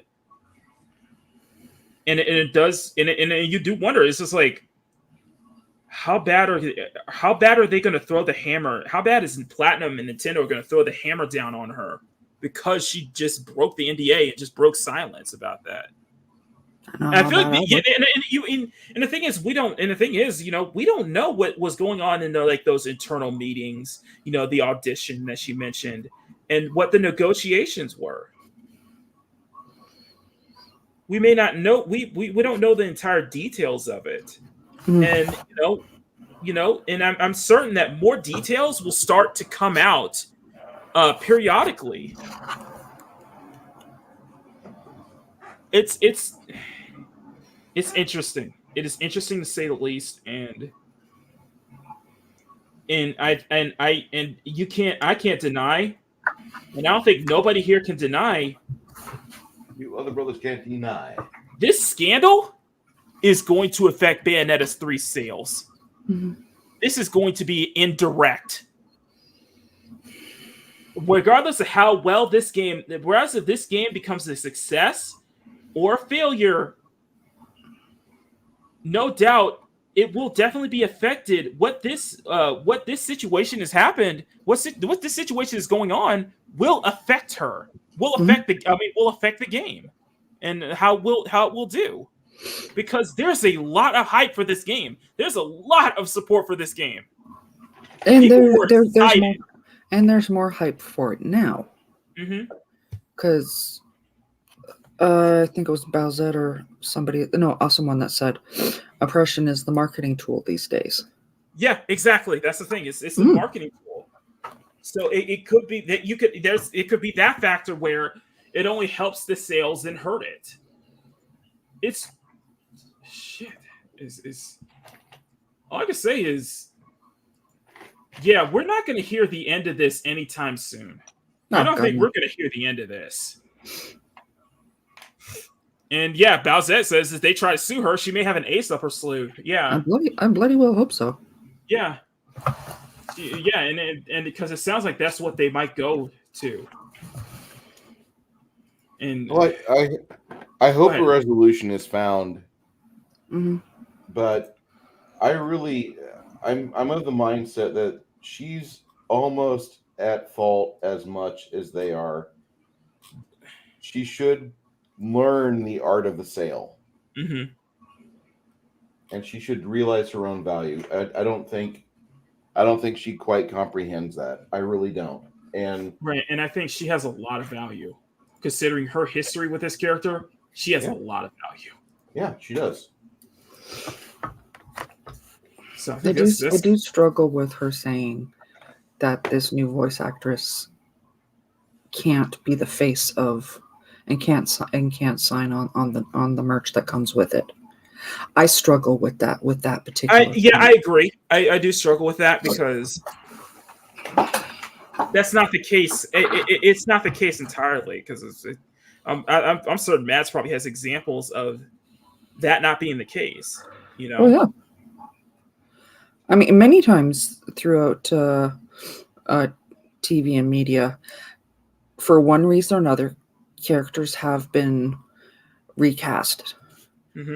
I mean, if by that same logic, we could turn around and say that why am I drawing a blank on this guy's name? He is a top actor, Rhodey from Avenger. Don Cheadle. Yeah, Don Cheadle. That he shouldn't be allowed to sign any of it. Would I love to have the original actor back? Yes. Terrence Howard, yeah. I would have loved to have seen him continue the role, but that doesn't take away from the stellar work that Don Cheadle brought to that role, and he is very much Rhodey as Terrence Howard. As much as Terrence Howard was, yeah. That being said, if the same thing happens with Carrie Payton and Cyborg, God forbid, I will throw the world's biggest stink because for me, Carrie Payton is just as iconic to the voice of Cyborg as Batman. I would, yeah. Like I was about to bring that up. Mark Hamill is for Joker, or I was about to bring that up. It's just that you've had. It's just that that's why I think with her statement, what she said there, I think that she's wrong in that because we've had a history of iconic characters played by multiple voice actors who made that character iconic. Think about James Bond. Another good example, James Bond. Yeah, James Bond portrayed by multiple actors, and who all made that character iconic. Kevin, something. Damn it. Kevin Cosworth. Thank you. My brain is shutting down. I don't know why. Yeah, Roger Craig Smith, who was I think the next best voice actor of Batman behind. Kevin Conroy. I just said Kevin Cosworth. Conroy. Yeah. Conroy. Yeah. But Kevin Conroy, Mark Hamill, Carrie Payton, they became synonymous for these characters because of the time they put in it. And exactly. I'm sorry, this is going to sound harsh. Two games for me is not enough to say you are the iconic voice. I agree. Okay. Yeah. I agree. And I say versus the time that these guys have put in. Yeah, because of the impact. I think it's because of the impact, It's just this thing. I mean, look at Spider-Man. Mm. Spider-Man is not defined by one actor or one voice actor. It's it's defined by multiple actors actually. There's not a voice actor for Spider-Man that I can even think of being that I could even say would be close to being, yes, that is our Spider-Man. No, because they all have been. Because that's the fun debate about Spider-Man is who is your Spider-Man? Yeah, because it's the funny part is that they all are. They all have been being. They all have not only they've been able to land their stamp on Peter Parker, and they all did it in their own way. And to me, they're all Spider-Man. But my top ones will always be, Christopher Daniel Barnes in the '90s cartoon, of course, Tobey Maguire, and Yuri Lowenthal in the 2018 PS4 game. Okay, Bowser, that is a good point. And I'm not taking who's it? John. I need to look him up. Keep going. No, Bowser does have Josh Keaton. Josh Keaton. Bowser does have a good counterpoint, and I will completely respect. I will highlight that it doesn't have as much impact for me because I am not into Bayonetta as the next person, and this is true. Bayonetta is a cult classic following, but even still, it's not like it's been 2 seasons of a TV show or.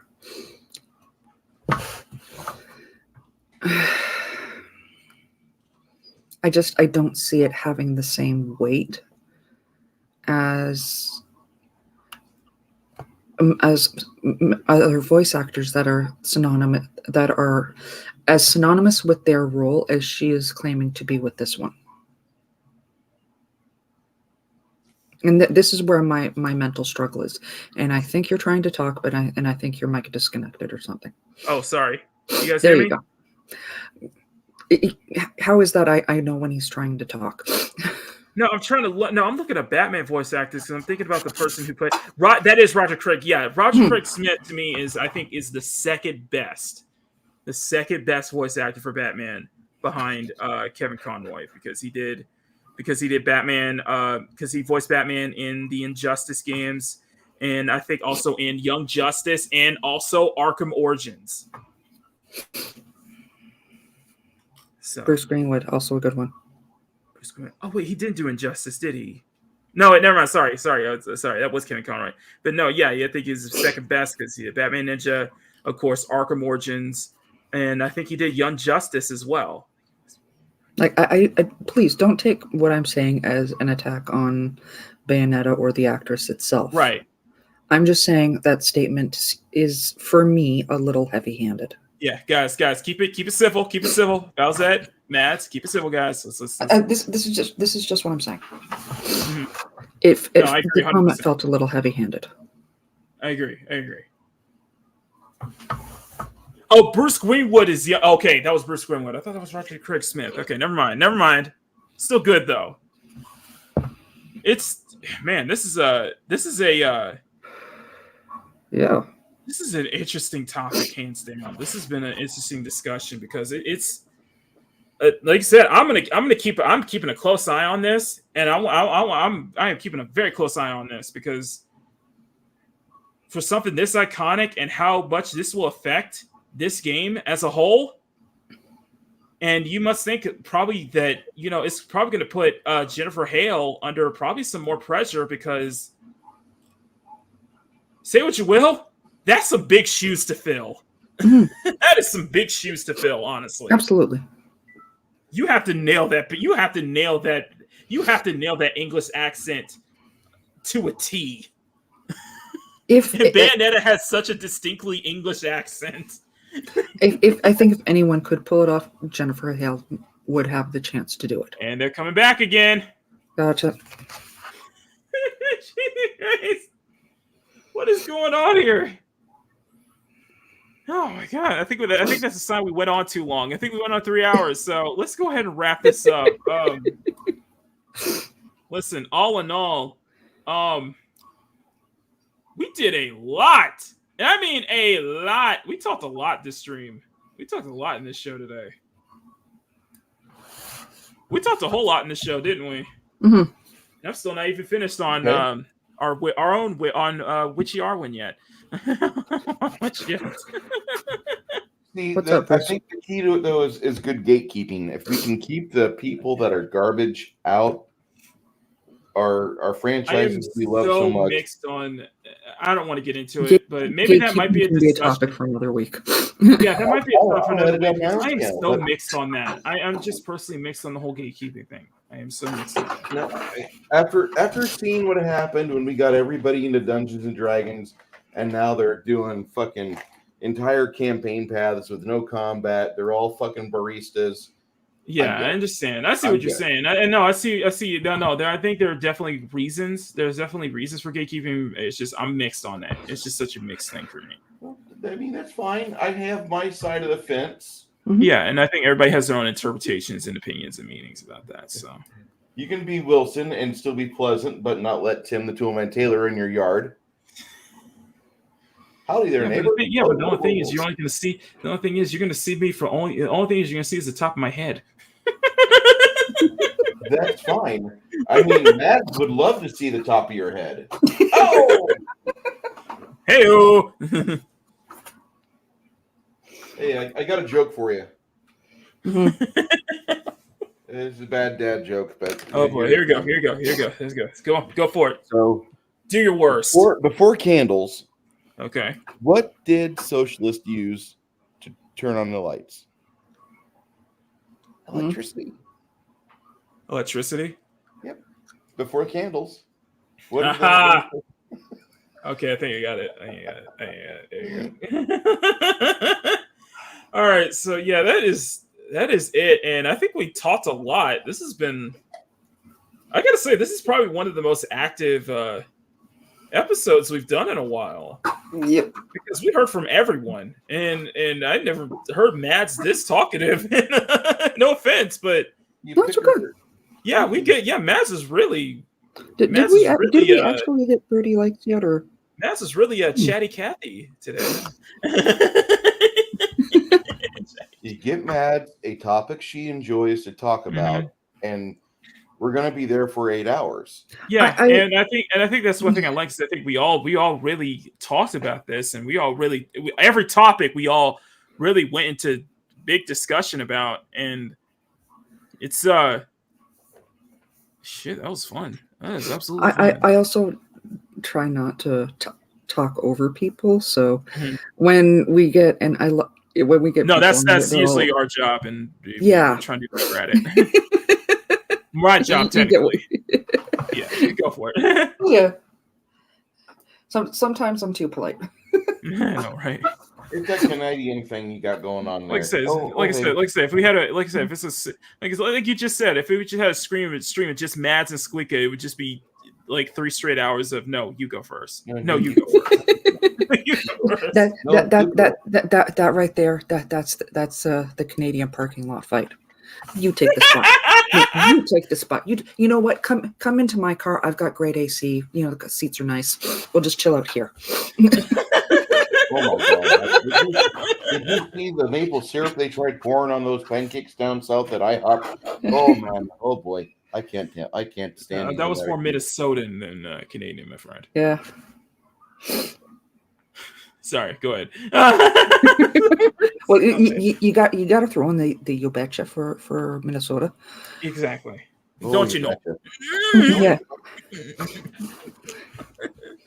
All right. Anyway, Mads, what you got going on? Because it seems that you have a lot going on. I do tentatively have. I'm going to be sitting on another live stream. Some point soon. It's going to be a Thursday. Again, you'll have to follow my Twitter for that one because I'm not entirely certain on that one. Of course, I am always hanging out with the Cool Table, Skywalker, and them. In fact, you will definitely find me hanging out in the chat for their Zack Snyder Justice League watch party tonight. Nice. Because I love that movie. Nice. The 4-hour version or the 2.5-hour version? 4. The 4. Okay. Zack Snyder Justice League. Because he is hyping up everyone for Black Adam. I am more guilty of. I even feel even more guilt of saying that there were aspects of the Whedon cut that I did like. And... You know, I have no shame in saying that. there were some things from a guilty pleasure. How about that? Yes, the Aquaman sitting on Wonder Woman's rope. That whole scene. That was funny. That was funny. Or the Cyborg doing the. My toes hurt. I can't even understand the physics behind it, but my toes hurt, and I love that because that was such a Carrie Payton Cyborg comment. All right. So anyway, Matt, what you got? Yes. As Grumpy is mentioning in the chat, because him and Skywalker are ganging up on me when it comes to this stuff. I do have the Lantern Corps. I am starting up with the Lantern Corps. In fact, if you missed my live stream yesterday, which I am trying to, watch it after this. Tentatively considering having that be a regular series where Saturday mornings I sit and I wind up working on a drawing from a classic Saturday morning cartoon, or maybe not a Saturday morning cartoon, but a beloved cartoon series, working on it and hanging out with people and talking about it. I can't wait for Mads to be doing that Thunder the Barbarian again. Hey! See on the chat. Don't leave yet. We're still on the stream yet. Don't leave now. Okay. I can't want to see Overwatch. I don't know much about Overwatch, so I couldn't do that. I see y'all trying to open up her stream. But Megatron is an artist in his. So I'm just saying. There you go. Yeah. All right, Bruce. Cavatinho's doing the thirst thing. I love it. Monday night, I'll be with Janet from Another Planet. We're discussing the classic sci-fi movie Gothica. And I know you were like, classic sci-fi? Yeah, it's about 20 years old. Had Robert Downey Jr., Halle Berry. Pretty good movie. And we're going to discuss what we like and what we didn't like about it. This week, I'll be running through another few videos doing this series called Dungeon Delvers. A friend of mine wrote a D&D book which combines the basic Dungeons and Dragons from 1974 with 5th edition D&D. And then until Thursday I will try to be radio silent, but I would love it if you guys would come and join. And I appreciate you all. Thank you so much. Nice mustache, man. I like that. I love this Iron Caterpillar. Yeah. I am just waiting for him to start twirling it like you almost got that Boston. You almost got that old school like Irish boxer kind of look to it.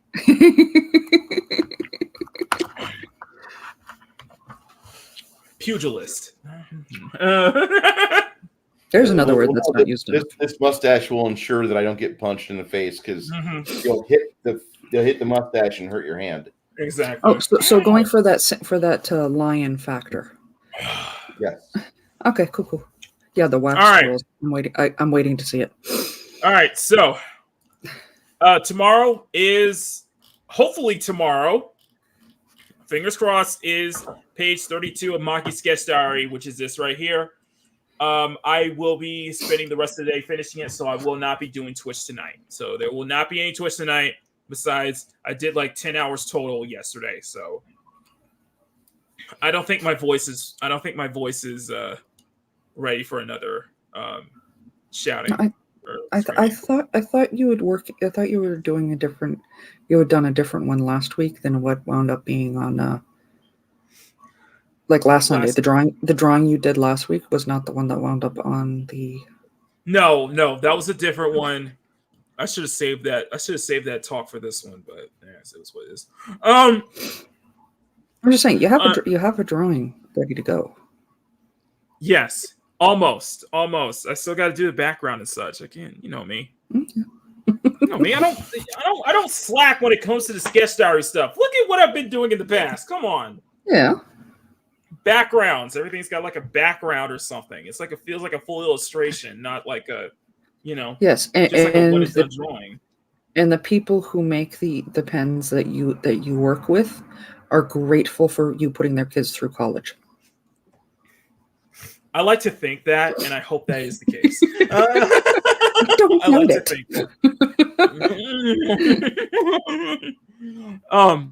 So I will be finishing this and try to get the video out tomorrow. If not, I might just push the video back to Tuesday or so. What else? Sunday is Makini. Next Sunday is Makini Live. I'm gonna try to start reaching out to guests, reaching out to people, see who can come on or who would be available in the future. So I know I got reservations for a couple of them, or I got spots reserved for a few of them, but hopefully we can get some more throughout this month or throughout this next 2 months and such. But one last thing, to my channel members, everybody's out there, you know who you are. If you got a star right next to your name, you guys are a channel member. Or if your name is in green, you guys are channel members. I will be starting on the colors.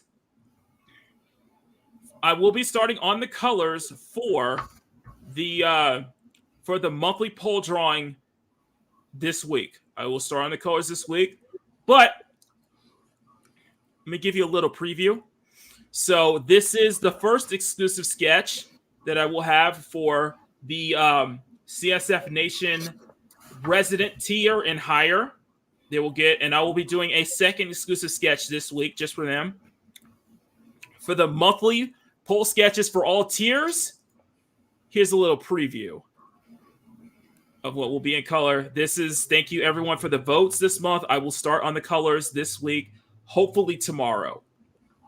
So thank you guys. Stay tuned. I know I still have 2 more weeks left of this month to round up the 4 drawings for this month's batch. So if you guys want to get exclusive art that I will not post anywhere else, I mean that. All you guys are going to see is WFP stuff, like exclusive art and videos that you guys won't get anywhere else. Become a channel member today.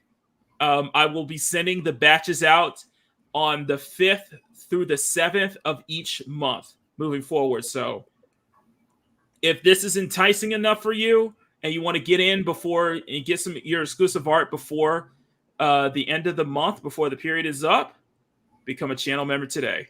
You get access to so many exclusive goodies that I hope to offer. Actually, I hope to offer a members only stream sometime in November. So check that out. Yes, I'm going to be working to get build more channel members here too. So yeah, become a member of the CSF Nation today, guys. And also I'll say this. Gifted memberships are now available, so you guys can gift memberships too as well. So you guys get access to more exclusive stuff. So yeah, become a channel member today. Get access to exclusive art drops at the end of each month. So, all right, that is it for us. This was an absolute excellent stream, guys. Hit that step on that like button, share the stream out. If you guys are brand new here, hit that follow button, hit that subscribe button. And if you want to support me even further, become a member of the CSF Nation by joining the channel today.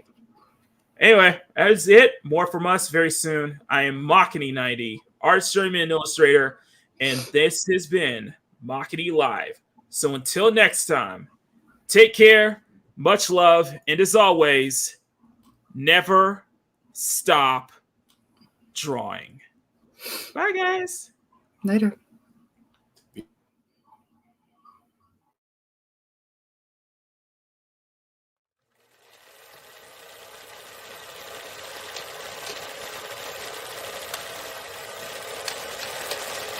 Second.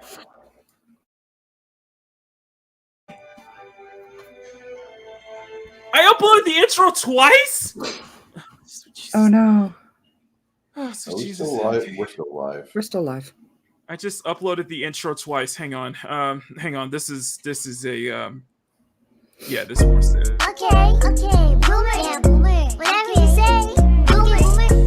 Okay, boomer, yeah, boomer. Whatever you say, boomer.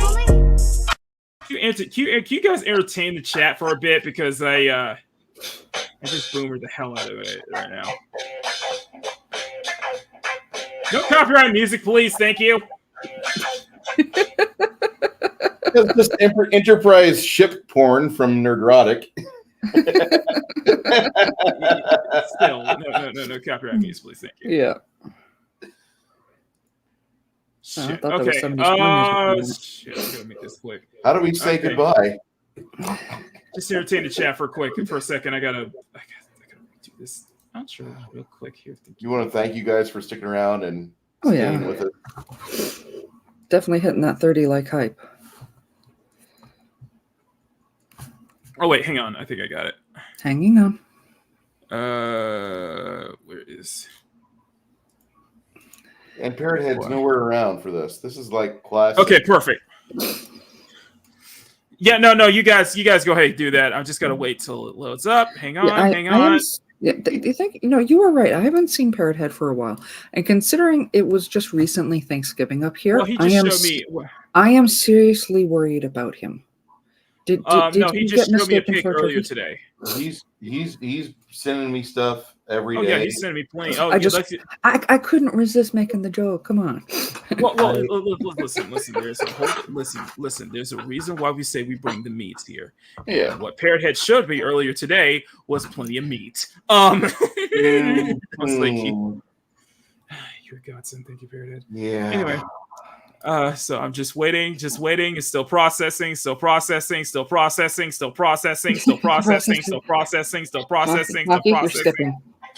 Sorry. My NPC data just, updated. No, I'm just waiting. Come on. See, I can't even do that. Like so many with doing the. We're doing it live, you know. Come on. I will want an outro. Damn it. Play it. Like fluff it or something, you know. Okay, so let me say this outro one more time. Until next time, I am Makini 90, artist, journeyman, and illustrator, and we thank you for tuning in to Makini Live. Until next time, take care, much love, and for real this time, never stop drawing. For reals. For reals.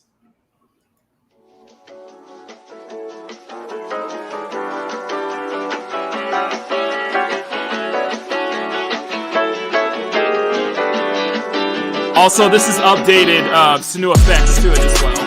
Bye, guys.